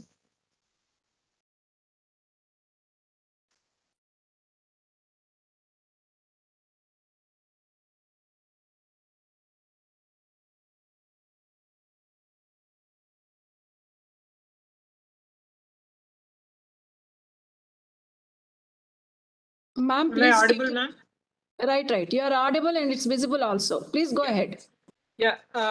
After Dr. Rajendra Hegde sir and Dr. S.A. Safina's wonderful, interactive sessions, I feel I just wanted to reiterate Dr. Rajendra Hegde sir's saying that practice before you teach or practice before you shout. So this is a simple day-to-day practice that I do at my house in my terrace and balcony. I actually started taking up ownership of educating others or motivating other people after Hudhud cyclone. Before that, I was just a regular home grower on my terrace. So these are the pictures during Hudhud, which occurred in October 2014 on 12th of October. This is my terrace garden, and the center picture is my corner house corner uh, plant. I mean tree, huge tree which got damaged, and entire Vishakhapatnam became like this. So Hudhud cyclone is actually an eye opener which brought out the human in me, and I started owning up responsibility towards Mother Earth and started teaching other people how to compost and grow their own veggies to minimize the landfill, the waste that we are sending to landfill. So compost impacts more than what we think. One person's trash is another's black gold. So I have taken one step at a time, started building soil by converting kitchen waste to microbial load compost, which actually gives living soil on in my pots. I started feeding the soil and not the plant. To nurture a garden is to feed not just the body but the soul. A very well-known quote from Alfred Austin. These are the different methods of composting that I have tried out at my house. You might be already aware of. If you want, I can just give a small intro about how you have to compost at household level. Ma'am, do you want me to cover composting? Vijayalakshmi ma'am? Madam? Yes. Yeah, do you want me to just talk about composting for 1 minute? Yeah. Please. You have shown many containers, but the best result you got in which container, that you please share. And Chris, very briefly. Yeah, best method is the kambas, the earthen pots. We can avoid maggots in that because they are breathable, and they actually do not allow the material inside to get compacted because we keep sifting moving the compost in between. So basic steps of composting is nothing but you just need your wet waste from your kitchen, all your seeds, peels and everything, and dry waste from your garden or dry leaves from your parks, from the community parks and all, and just 1 teaspoon or 2 teaspoons of buttermilk to start off the composting process. Just mix all these three and use it put them into a kamba or earthen pot. Uh, Once in 3 days, I mean, you just repeat the same step every day. Once in 3 days, you just have to mix up the entire lot and keep that covered away from rainwater and away from sunlight. The entire kamba has to be placed in a shaded place. Once the entire pot is filled, just keep it aside and you can start another pot. And it takes minimum of 1.5 months to get total compost done like this. So we just sieve it so that we can use the finished compost to our plants. The other method that I really like, to minimize dry waste, dry leaf wastage is the mesh, which can be filled up with dry leaves, and little cow dung or buttermilk can be just sprinkled on top and leave it like that for 6 months. The entire dry leaf can become good compost for our plants. So why do we actually need urban gardening for terrace gardenings or balcony gardens? As Dr. Hegde already covered, it is space utilization, keeps you active and fit, helps in maintaining weight and good health, It gives great satisfaction and is a great stress reliever. We can even avoid using Prozac tablet for elderly people at home, as it gives happy chemicals inside our brain. Food tastes better when you grow at your place, and they are nutrient dense because you are minimizing the nutrient loss in terms of transport or the food miles that the food has to travel from a lot of different places. So end of the day, you actually know what is going into your pot or the plants, and the outcome, you know what is there inside. Gardening actually is therapeutic. It is a life skill to be taught to school children. It gives fresh produce year round, no pesticide and chemical residue when you're doing it in organic methods or natural farming methods. It reduces the carbon footprint. Journey of food, throughout the journey of the food, 1/3 of the farm produce is wasted. So at least little amount, if you are starting growing on your terrace, you actually start enjoying the terrace produce as well as appreciating the efforts of the farmer. It brings out innovative thinking. You actually start creating new recipes, do it by, or reuse everything that is available at your source, recycle things. It teaches you to become more environmental conscious and more eco-friendly. So urban gardening, why we should actually start. India currently has the largest number of undernourished people in the world, around 195 million. 4 out of our 10 children in India do not meet their full human potential because of chronic undernutrition or stunting. And on the other side, unfortunately, we also have high obesity rising in children, because they don't have any activity in schools, and parents do not encourage children to go into sports or anything. Gardening actually can become a good activity oriented program at household level and brings the whole family together. Low agricultural productivity in India compared to US and China, etc. Production, distribution, packaging and consumption losses are high. Farmers opting out of farming in search of better opportunities in cities is also a major reason why we have to learn and teach our younger generation how to farm or how to grow their own food, even if it is only for leafy vegetables or few vegetables on their terraces.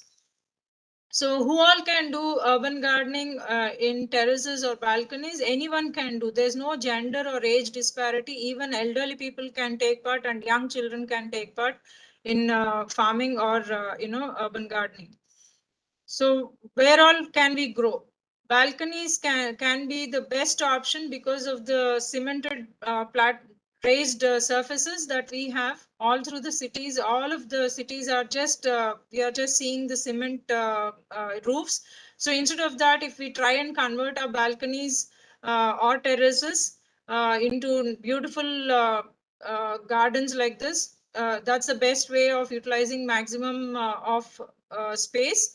And window sills can also be used if you have a access to small yard or a patch where a little bit of sunlight is there. You can use those areas also. If you do not have access to sunlight, if you do not have balconies, if you do not have terraces also, even then you can still grow a little bit of fresh produce from your own house. This is just what do you call it, mustard seeds in terms of grown as microgreens. So these are you just need a small tabletop space where you can just grow mustard seeds and other seeds as microgreens, and you can have 40 times higher nutrient value in these rather than the fully grown vegetables.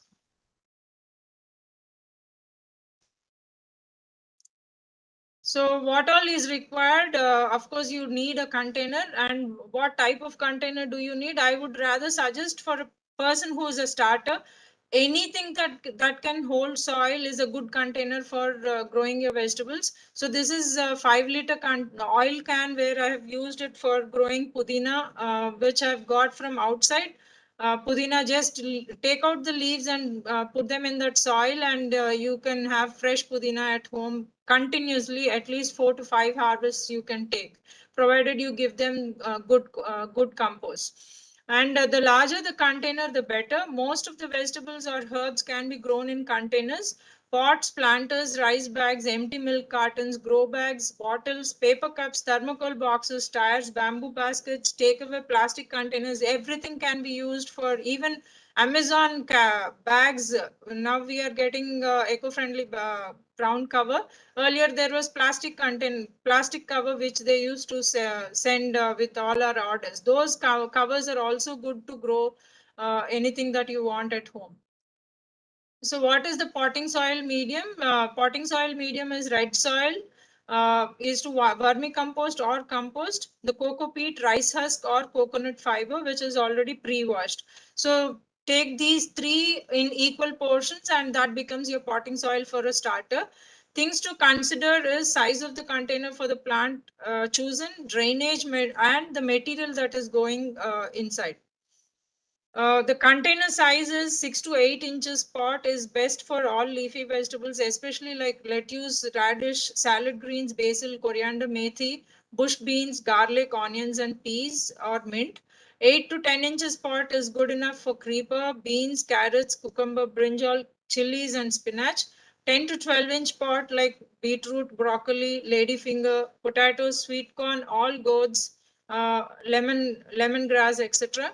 And the higher the size of the bigger the size of the pot, the better the harvest is. So how do you fill the pot? Be sure your potting mix is uniformly moist.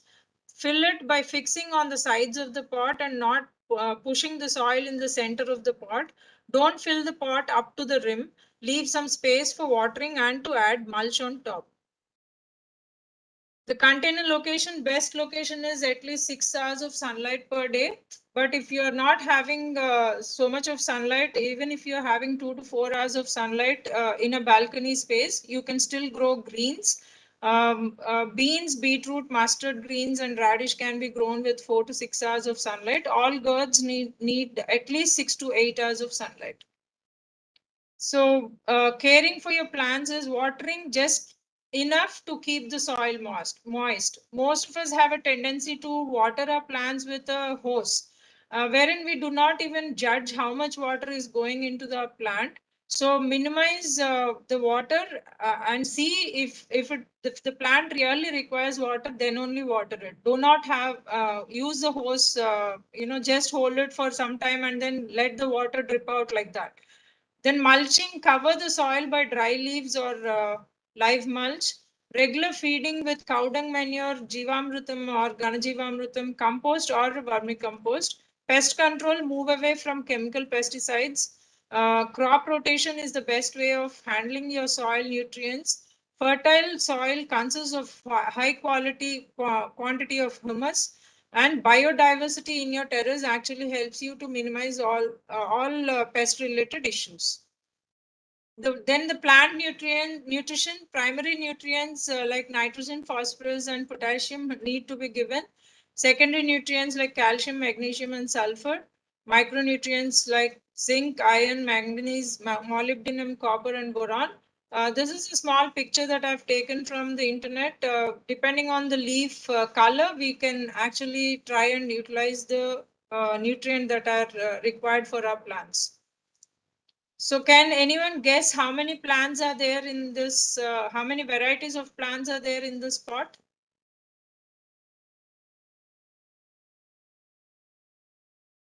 5. Yes, 5. Can you name them, please? I can see coriander. Yeah. And some greens, I think. Okay, coriander, amaranth, Amaranthus. rich gourd, yeah, mustard, and lettuce. So this is actually called as live mulch or companion planting.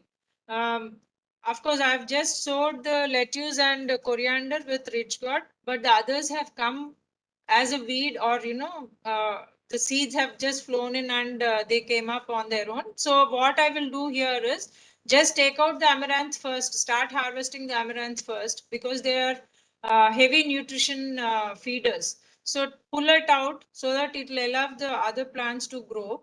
Then harvest the coriander, then lettuce, and allow the ridge gourd to grow. Meanwhile, we finish the harvest of all these leafy greens.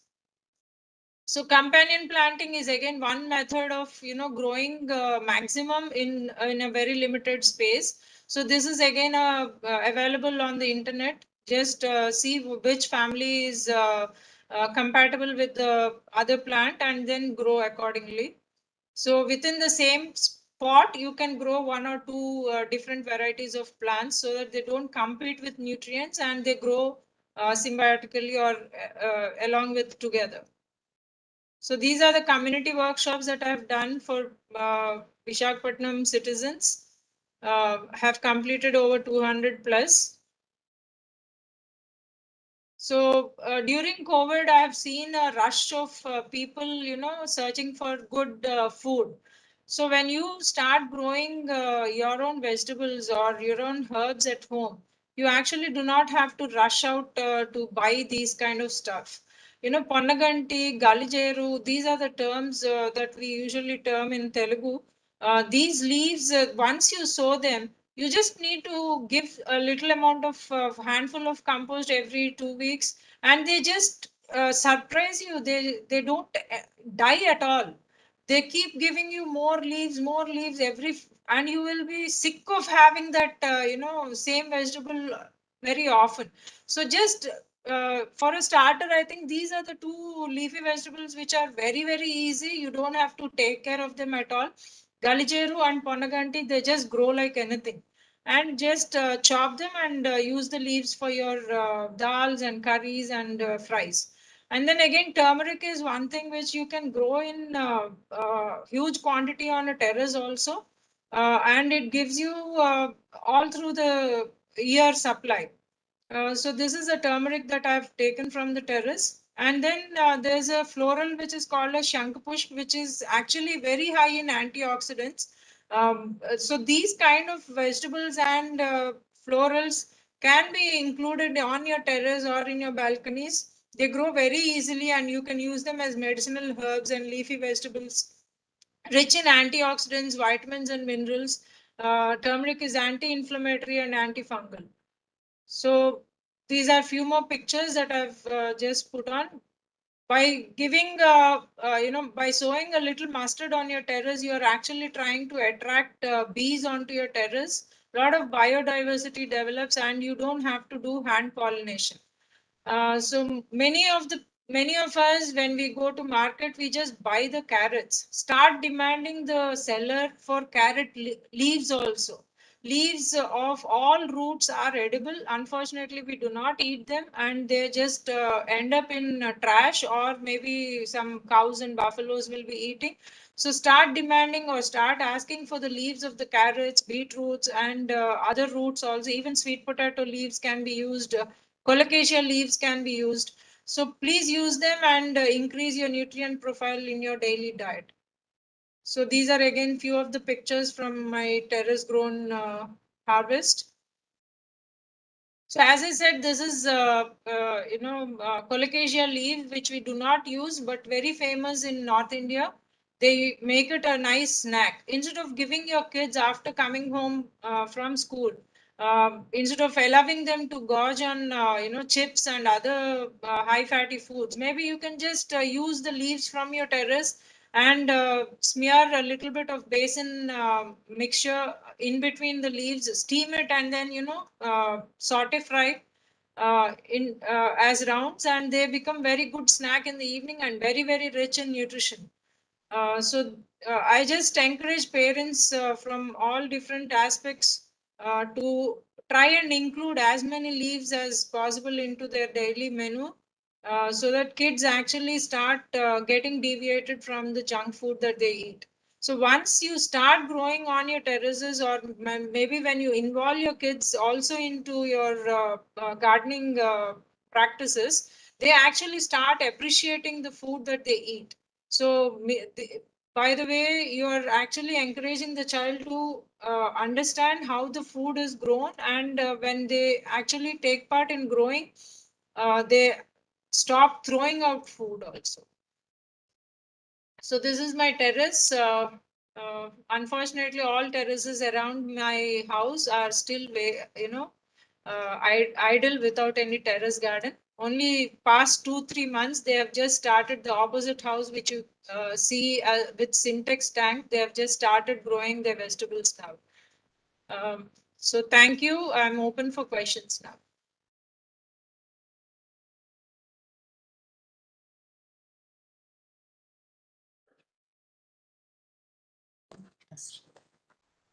Yeah, thank you, ma'am. It's amazing.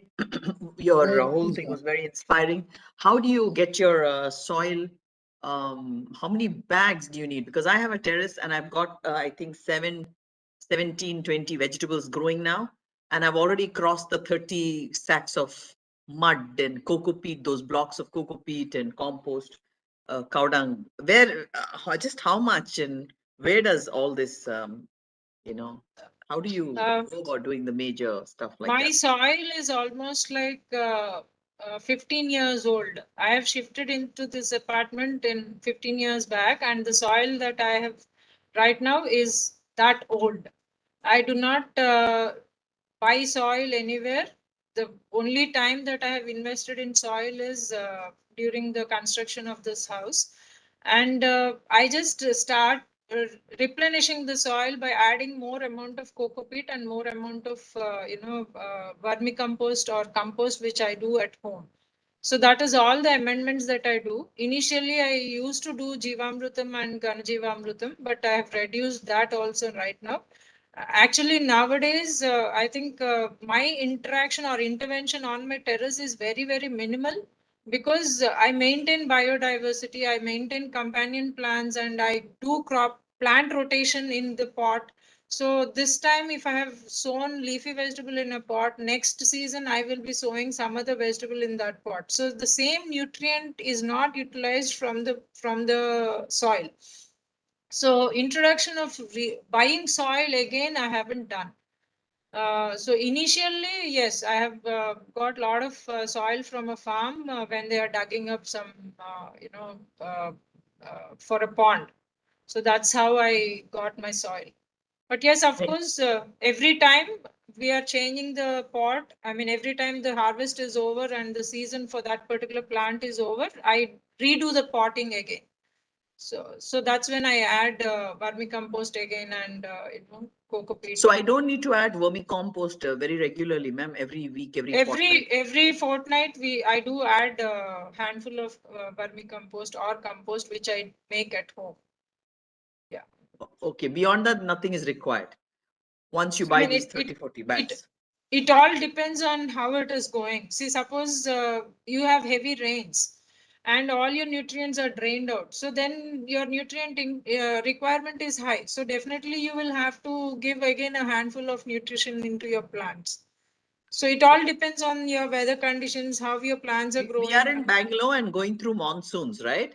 So we are having these monsoonal rains on a daily basis, morning or evening, or sometimes through the night. All So your therefore, soil every Sunday. nutrients, so all your soil nutrients are washed out, right?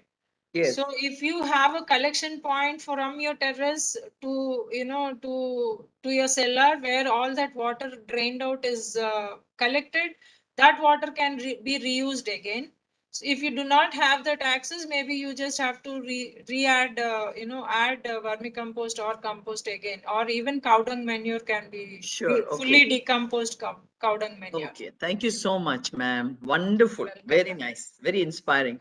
If you can share your number or email, maybe we can keep in touch with you, ma'am, for other questions. Thank you so much. Usha Garu, usage of the cocoa peat during this rainy season, will it not affecting the health of your plants, because the water retention capacity of the cocoa peat, much water remains as it is, and does it not affect your plants? Sir, cocoa peat I use only when I'm doing the potting. I mean, when I'm mixing up the potting soil. Every week or every fortnight, I just give only compost to the plants. So even during rainy season, Ours is a red soil, and it gets compacted in the containers because my containers are all reusable containers. Anything that is going waste into the landfill, I pick it up and I reuse that. So most of my containers are 20-liter water cans, which I just chop off the top portion, and I use those cans, and it gets really compacted very often.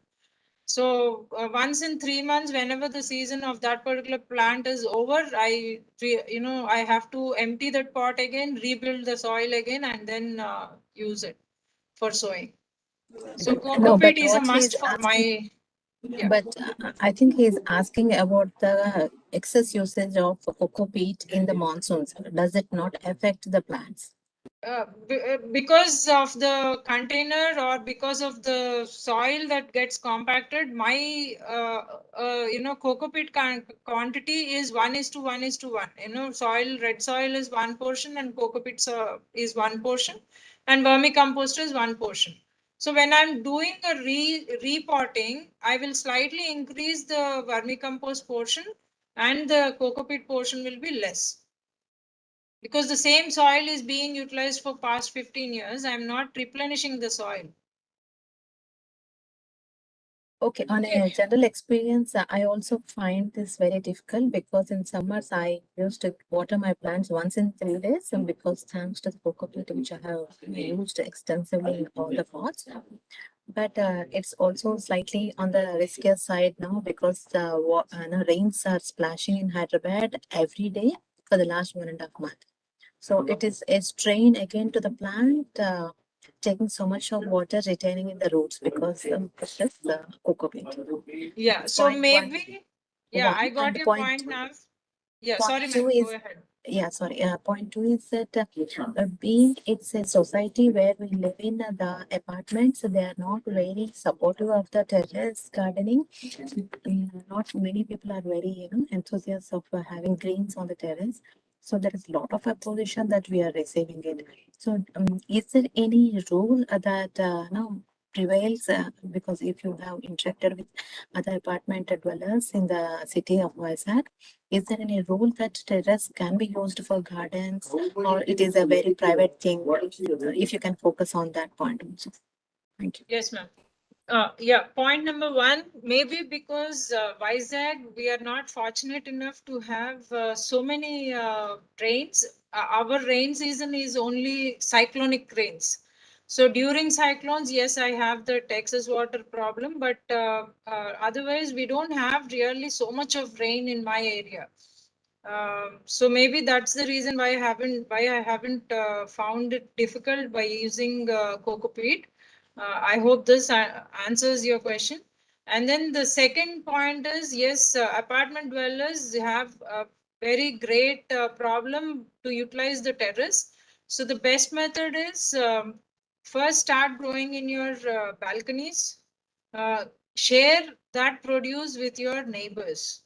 At least few of your neighbors, if they get interacted with you and if they start enjoying the produce that you give them, they will get hooked to the gardening. And then as a group, if you put it on to your association, saying that we will take care that there is no water stagnation on the terrace. Hence, the water will not cause a problem to your floor underneath. So basic problem apartment people will not allow us because they might have seepage to the next floor, to the floor down below.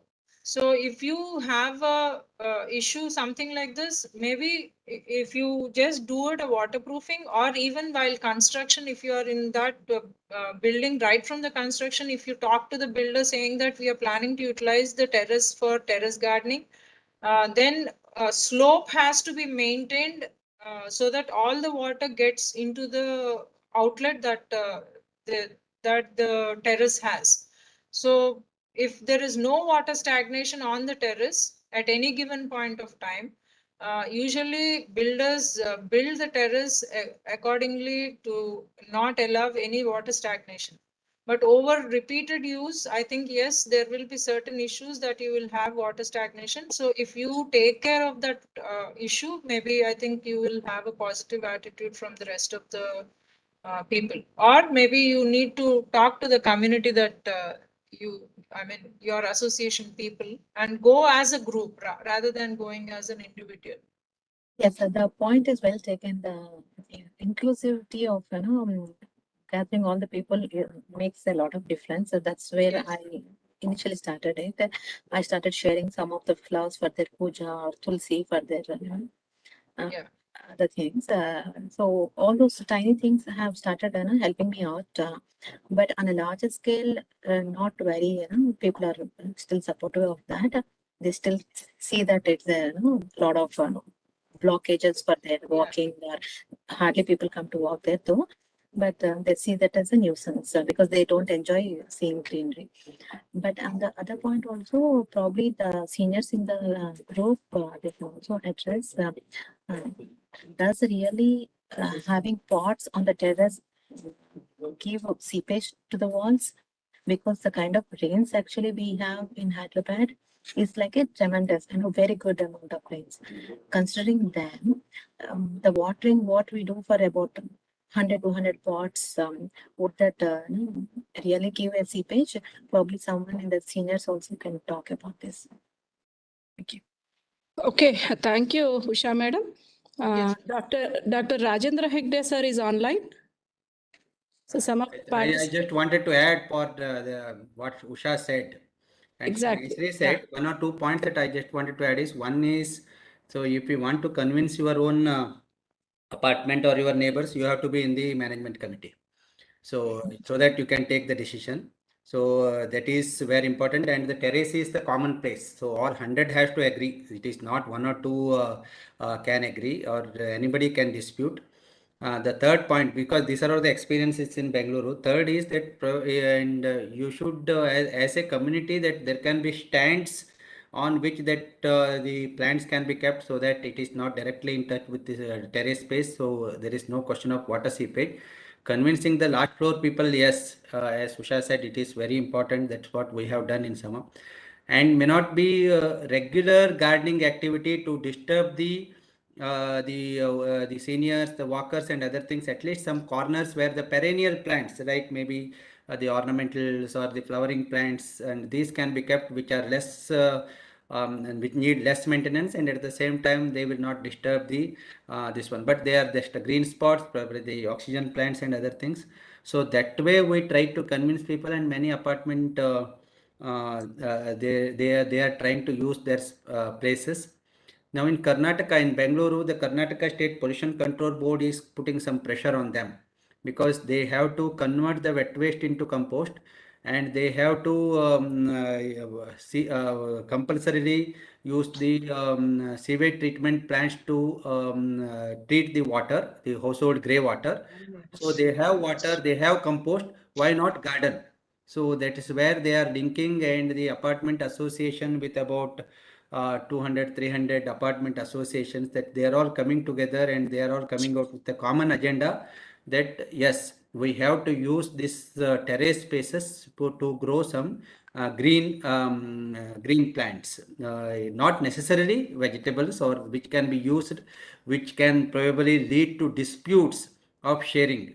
So those things are being discussed, and I think we should take it up in that manner.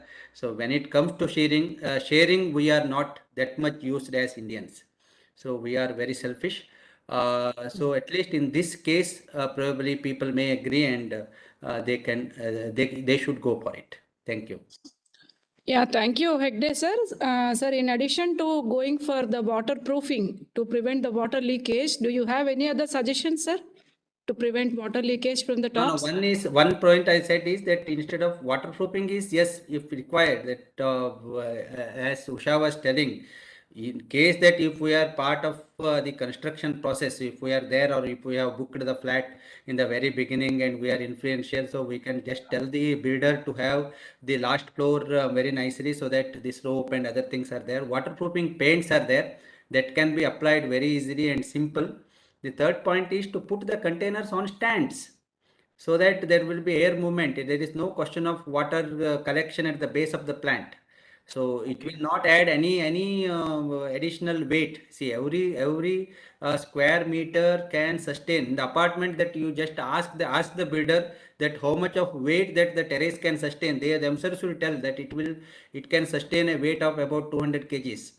So our container, all stands, pots, plants, all these together, it will not be more than 150, 140 kgs. So I think that using the stand is much more easier option and is a sharing system. So the apartment dwellers are ready to share. Okay, sir. And another thing is one question from where they have to buy the Sasya Raksha, the pesticide bottle. I think organic Sasya Rakshak that people, if they want to buy, it is available on Amazon. It is available. I will just put the website name www.bricsbio.com, bricsbio.com. I have put there bricsbio.com in the chat box. Okay. And another question, sir, where to get the native seeds or local seeds? Native is where? Native of Hyderabad, you have to get it in search in Hyderabad. Native of Bangalore, you have to search in Bangalore. Native of Delhi, you have to search in Delhi. So native seed has to be searched in that area only. Native is something like at least in a broader perspective, probably a variety, not a hybrid, so that you can have your own seed and at least 2, 3, 4 years of continuous growing and trying, and it will get native to your place. Yes, sir. And one more query, sir. How to overcome the monkey menace? Hope this is not answered. I think the sir has answered that. The Okay. best method, I think, if there is an opportunity next time, let me know. The non-insect pest management is an important aspect in urban gardening places. It is not only monkey. The people ask for millipedes, people ask for snails, slugs, rats, bandicoots, and all these problems are there. We are in their place. They are not in our place. So they also try to serve this one. The best thing is to have nets, the bird nets. See, monkeys are very much scary of these nets. They won't come near to that. Not necessarily to cover the whole of the garden, at least from where they enter or something like that. The using nets or the mechanical barriers are the best option. Okay, sir. And in the chat box, you can see that Gajala, they are requesting for a one-day workshop from Usha madam. So kindly oblige them, sir, madam. And any other queries?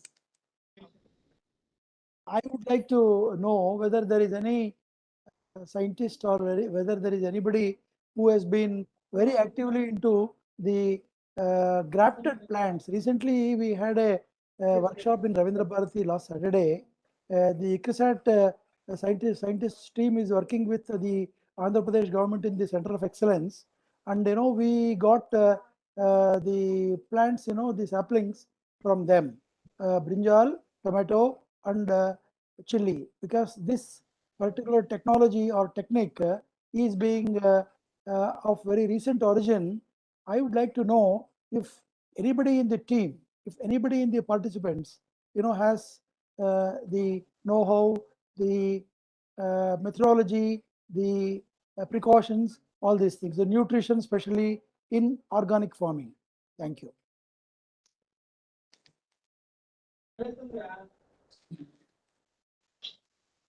Shafina, you want to answer? Yeah, sir. Actually, recently, in our Indian Institute of Horticulture Research, one Center of Excellence on Protected Cultivation has come up. So in that, what the query on grafting, I think they're addressing that issue, but they're also not full-fledged. It is not yet established. They are trying the grafting technology and all. So once the technology is being successful at our institute, we'll be sharing with the public. Thank you, Dr. Safina. And organic is not not a word there, sir. When it comes to these kind of technologies, they are all little high-end technologies. It will take some more time for people to innovate the methods to cultivate these kind of plants using the organic methods.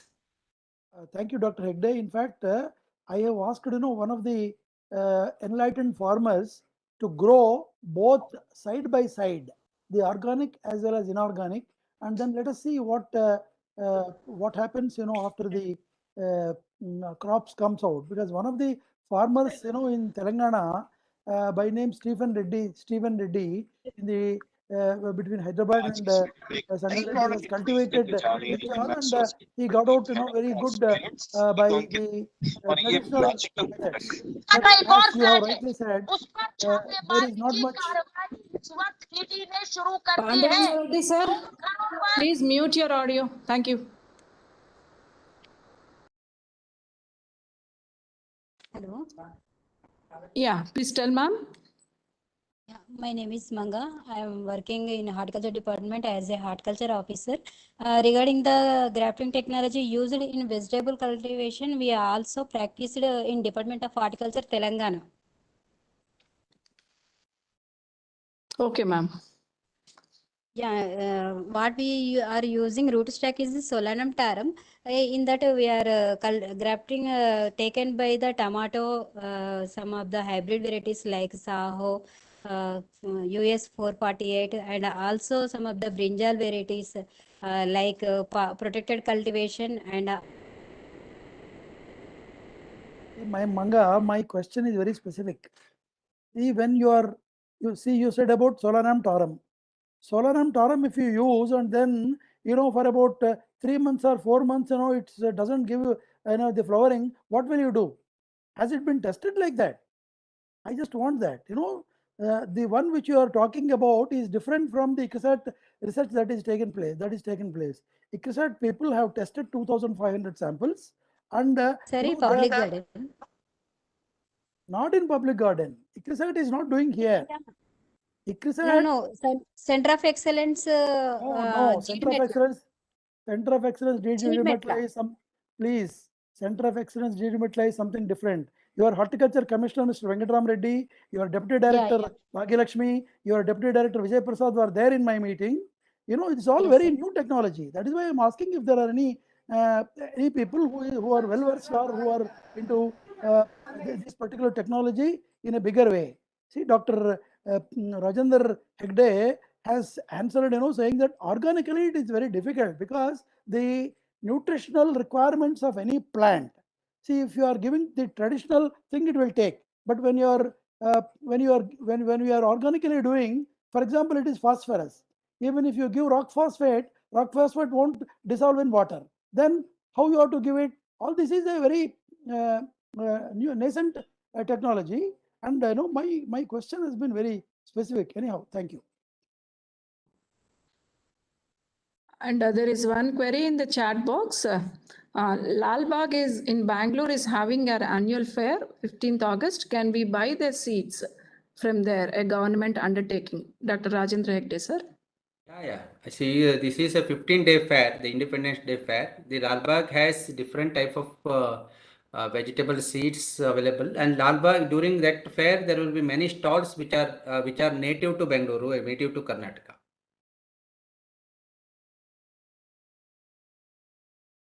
Okay. Any other queries? And Dr. Safina, I have one question. For our Hyderabad terrace gardeners, what about some good seeds? Every time we contact IIHR, the seeds are not available. Will you be able to do something, please? Actually, the demand of seeds, what we are getting from throughout the India is enormous, sir. So we are trying our level best to satisfy all our this thing. So that is not in my hands actually. It is it's in the seed unit has to take care. But we are trying our level best to provide the seeds to our stakeholders, sir. Thank you, It will take some time, sir. Local seed banks, developing the local seed bank is the best option, sir.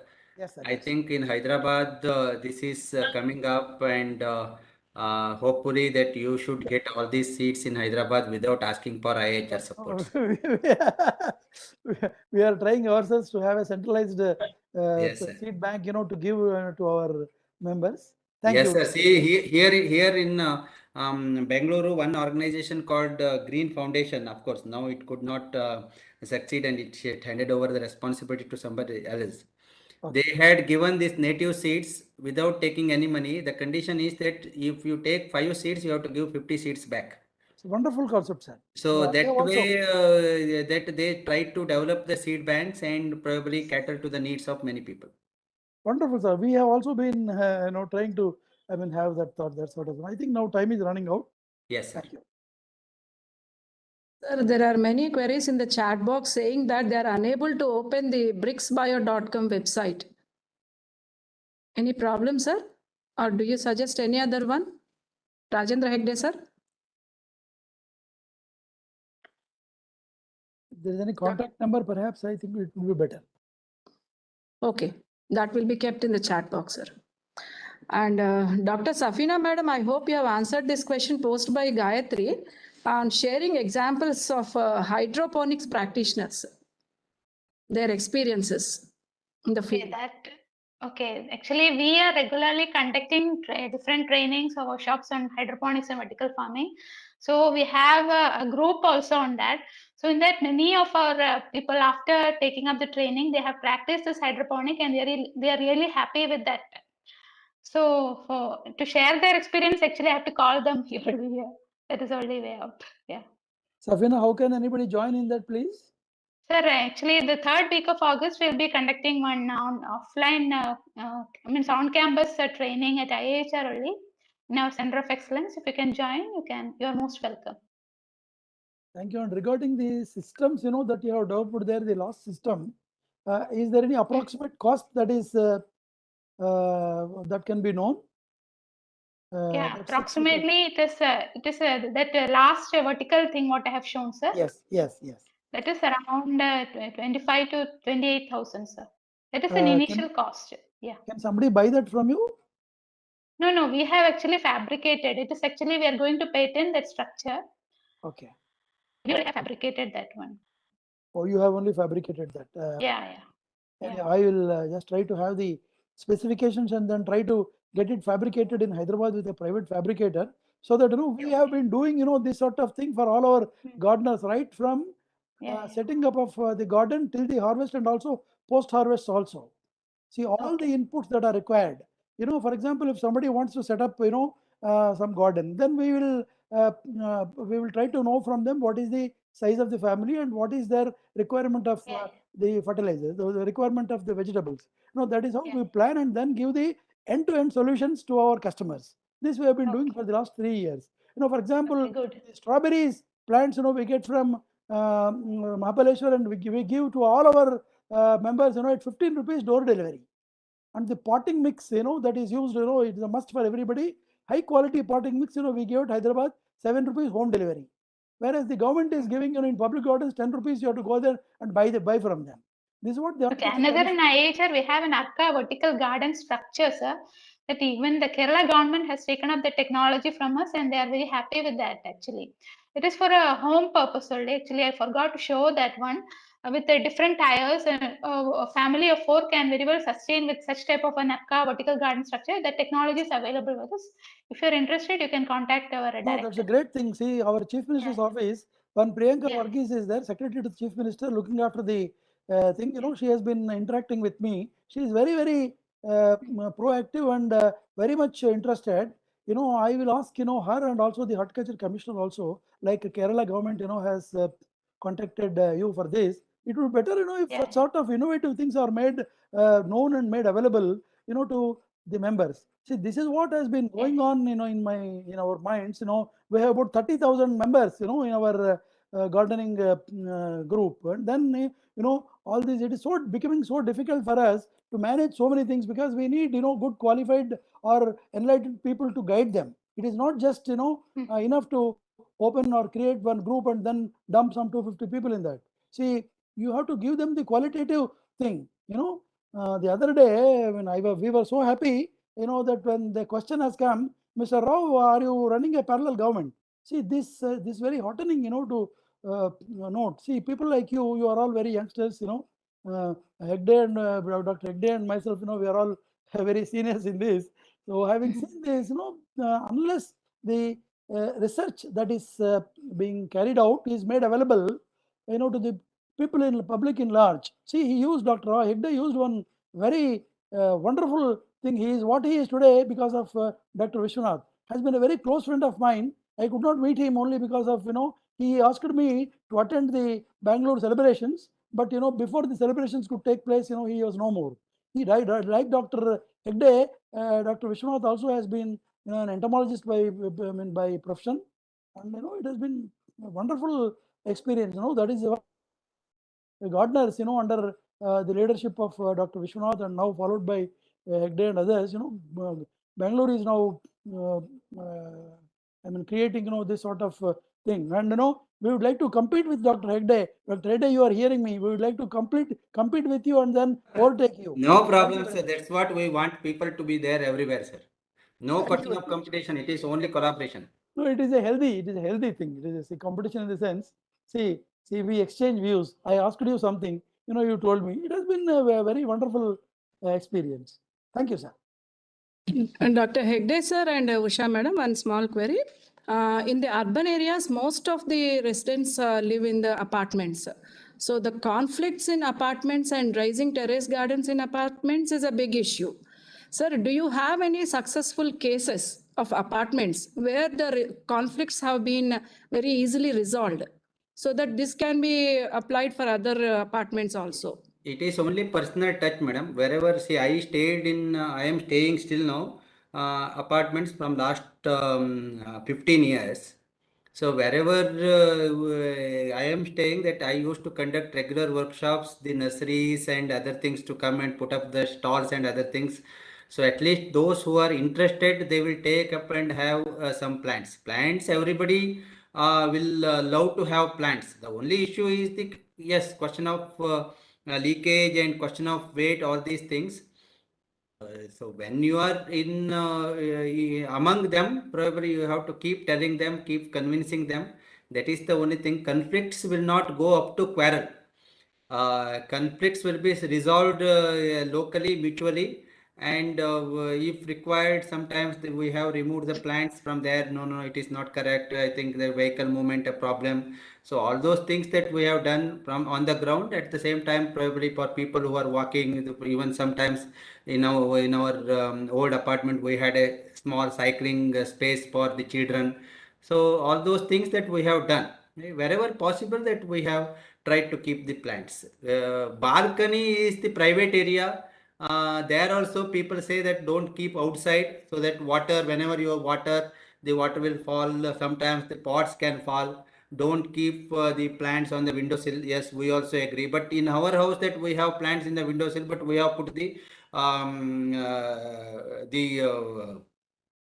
net outside, or the cage outside, so that it will not fall that easily. So that these things, that as a owner, as a gardener, that you have to manage, otherwise it is not easy. Okay, sir. Thank you. And there is one question on hydroponics, Dr. Safina madam. Nutrient management in hydroponics, in what form we can provide the nutrients? We are providing water soluble fertilizers like 12, 61, 0, 0015 and some other composition. Can you answer, ma'am? Yeah, actually, mostly we use in hydroponic, mostly water soluble fertilizers only we are using. Like I told you, on tank A and tank B. So tank A, the nutrients which are present in tank A, why we are going for 2 tanks means the nutrients which in the tank A nutrients will not be compatible with the tank B nutrients. So mostly the nitrates and calcium and calcium nitrate, potassium nitrate, such type of water soluble fertilizers in tank A, and in tank B there will be mostly phosphorus and sulfate related fertilizers. So that is how we have to make. And don't worry, only after making the tank A and tank B, what you have to do as the TDS adjustment should be done perfectly. I told you, in the crop vegetative stage, the TDS should be so and so and so. It should be around 900 ppm. In the flowering stage, it should be around 1500 ppm. Accordingly, you have to manipulate the nutrient composition of the hydroponic setup. So whatever water soluble fertilizers you add, that is not an issue in this hydroponic setup. Only management of the TDS is very important. Okay, ma'am. And there is one more query from Beulah, madam. She wants potting soil, seeds, and strawberry saplings. Ma'am, you're from which place? I think Dr. Srinivasarao sir will address that one. Yeah. You can just take down the cityofterracegardens@gmail.com is our mail ID. Sorry? City of Terrace Gardens Okay. @gmail.com. Okay, thank you, sir. Even IHR is having one seed portal, online seed portal, just like Amazon and all. It will show the availability of the seeds in that seed portal. You can order from online also. I know, That but provision is Safina, it has been very unsuccessful. I am directly able to talk to Dr. Krishna Reddy, but still, unless we speak to them at the right time, they say that it is over. Yeah, because the demand we are getting is too much, sir. We have to cater to the needs of all, no? Throughout the India, even from foreign also, we are getting the demand for IHR seeds. That is how we are facing the shortage. That is why now we have come out with a seed village concept also, wherein we are providing our seeds to the farmers, and they will be supplying seed as a buyback arrangement we have made, just to cater to the needs of our customers. 1978 batch, Dr. Sudha is still with IHR. She has been my junior to me in the university. Sir, in Karnataka, there should not be any problem, sir. The IHR is one source. Another one is the University of Horticulture Sciences. All different colleges are having the seed kits now, kitchen garden seeds. There are so many private parties. Hyderabad, only thing is that you have to take lead and develop those banks, sir. As Safina was telling, the demand is so huge. Yes, sir. Yes, sir. Yes, sir. Srinivas, sir, can you please put that mail ID in the chat box? Yes, I'll do that. Yeah, and one query from Madhavi madam, where we will get the self-watering pots and stands you have shown. I think this is given to Dr. Hegde, sir. It is online. Many types of self-watering pots are available. Many high-end gardening stores will have the self-watering container. So not to be very fussy about self-watering container, madam. All containers can be used for growing gardens. It's not necessarily that you have to think of self-watering container. First learn with normal container, then move to self-watering container. So your group is Uta from your Tota on Uta Facebook. from your Tota is a Facebook page. Okay. Where people can like that page. Organic Terrace Gardening is the Facebook group. See, I do not own any WhatsApp group and other things, as Srini sir was telling, because we will be lost. Yes. So every day that you will get hundreds of messages and you will not be in a position to answer all those questions. Yes. So I do not know, I am not an admin of any of these groups, but I am part of many groups. Yes. And we can probably wherever possible that we'll try to this one. Otherwise, these Facebook groups are the better options. Okay. There will be so much of interaction on a daily basis. So are you providing any training, sir? Workshops are conducted on a regular basis. Every month there will be workshops. Now again we started the virtual workshops, the offline sessions, not the online sessions. In Bengaluru, yes. Okay. Sir, please repeat the Facebook. Organic terrace gardening Facebook group. And the Facebook is Organic Terrace Gardening, is it? Okay. Yes. Okay, do you have details of the workshops given there next time? Yes, 100%. Thanks. And there is again same question from Nirmala. Can you provide address and phone numbers for Bangalore where we can get the seeds, local seeds? One number that I'll put, the Krishna Kumar Quantum Leap. Krishna Kumar.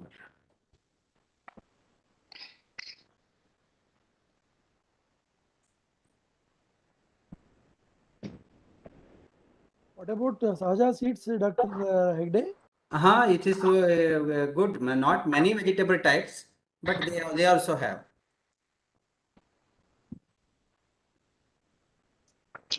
And of course, the IHR is having, but they have limitations.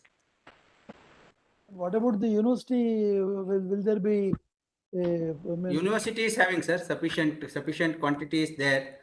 University Horticulture College of Horticulture, University of Horticulture Sciences, Bagalkot. In Bangalore, they have seed kits. I will take your Yes. their names from you. I will send his number, sir. You can. Very well. I will send his. You can talk to them, sir. Very well, sir. Yeah, you can, sir. Any other queries? Are there any workshops in Bangalore? Inform, madam. We will inform probably. I will send it to you, madam, so that you can just share it with others. Or otherwise, it will be there on the Uta Premier Tota page or the terrace gardening workshop pages. Okay, Nirmala madam, please note this point. You can Or check otherwise, the you can send a mail to me so that I will keep record. So otherwise, my number I have put 94486295228. So send me a message so that I can inform them personally. So Srinivas Raju sir, kindly put the phone numbers of all the 3 speakers in the chat box.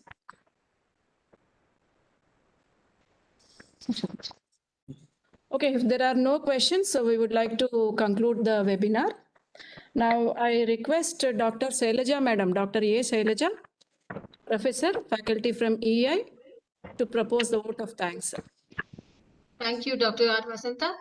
Now, at the outset, on the behalf of the EEI, I feel highly privileged to express my attitude of gratitude to all the intellectuals who served as eye-openers to all the audience on the virtual board today. I would like to express my heartfelt thanks to Dr. Sanjay Kalekar sir, Joint Director Extension of Department of Agriculture Cooperation and Farmers Welfare, Directorate of Extension, Pusa, New Delhi, for his gracious presence and for extending his blessings to take this organization to greater heights. Thank you, sir. Next thanks are due to all the lamps who have lit many lamps today. Dr. Rajendra Hegde, Trustee for Initiatives for Development Foundation, Bangalore, owes lot of appreciation for his emphatic and inspiring speech, which really caused turmoil in the brains of audience at 1000x speed on hearing you. His slogan, practice, preach, shout, and win-win situation through collaboration is the need of the hour for immediate consideration by all the inspirers. Thank you, sir. Our next guru of today was Dr. Safina Madam, Senior Scientist, IIHR. She takes a lot of strain to explain all the technicalities involved in gardening along with innovations of IIHR for societal welfare. We are highly thankful to you, Madam, for extending your 24/7 hand-holding support to the inspirers. Thank you, Madam. And the next, meanwhile, I request all the participants, please switch on your videos. We will take one snap photo. Screenshot will be taken. I request all, please unmute your videos. Ma'am, you can continue, Shailaja ma'am. Okay. My next sense of gratitude is to Dr. Srimati Ashoka Gajapati Raju Madam, a real practitioner nutritionist located at Vizag. We are really overwhelmed with your challenging and creative leadership in this area of gardening, Madam, and also you are highly committed for the welfare of the society, that is the dwellers around you. Thank you, Madam, for giving your time to us today and enlightening us. I would like to extend my sincere, heartfelt thanks to Dr. Srinivas Rao sir, a leading advocate and practitioner, for sharing his visionary thoughts and networking with us. Thank you, sir. Last but not the least, we are highly energized with the presence of our proactive participants today who made us our day today. Thank you all. My next thanks are due to our organizers of the webinar. That is, first thanks is due to our visionary leader, that is our respectful director, Dr. M. Jagan Mohan Reddy, for his inspiring and very proactive thoughts, and always he has been supportive to us. And the other two colleagues, Dr. R. Vasanta, Dr. M. Vijayalakshmi, professors of EI, they are the real opportunity seekers, and they are those who have served professional fees to all of us today. Thank you, Dr. R. Vasanta and Dr. Vijayalakshmi. My next gratitude is due to our staff of EI who have been working behind the screen. That is Dr. Srinivas Raju, Suresh, Anulasa, Ravinder, Sham, Sharfuddin, Madhavi, Santosh, Amin and his team for enabling us to be connected. Thank you all. I appeal to excuse me if I have forgotten anybody's name which is not voluntarily, and I consider their valuable services for making this webinar a success. Thank you one and all. Thank you, Shailaja Madam. Srinivas Raju sir, can you please take a screenshot? And I request many more participants to switch on their videos. Madam, తీసుకున్నాను madam. Okay. Okay, thank you one and all. Thank you all. Thank you. Thank you, sir. Thank you. Thank you. Thank you all. Thank you, sir. Thank you, ma'am. Thank you, ma'am. Thank you. Thank you, sir. Thank you, sir. Thank you. Thank you. Thank you. Thank you. Thank you, madam. Thank you, madam. Thank you very much. Thank you. Photo उतार लेंगे. Thank you all. Bye now.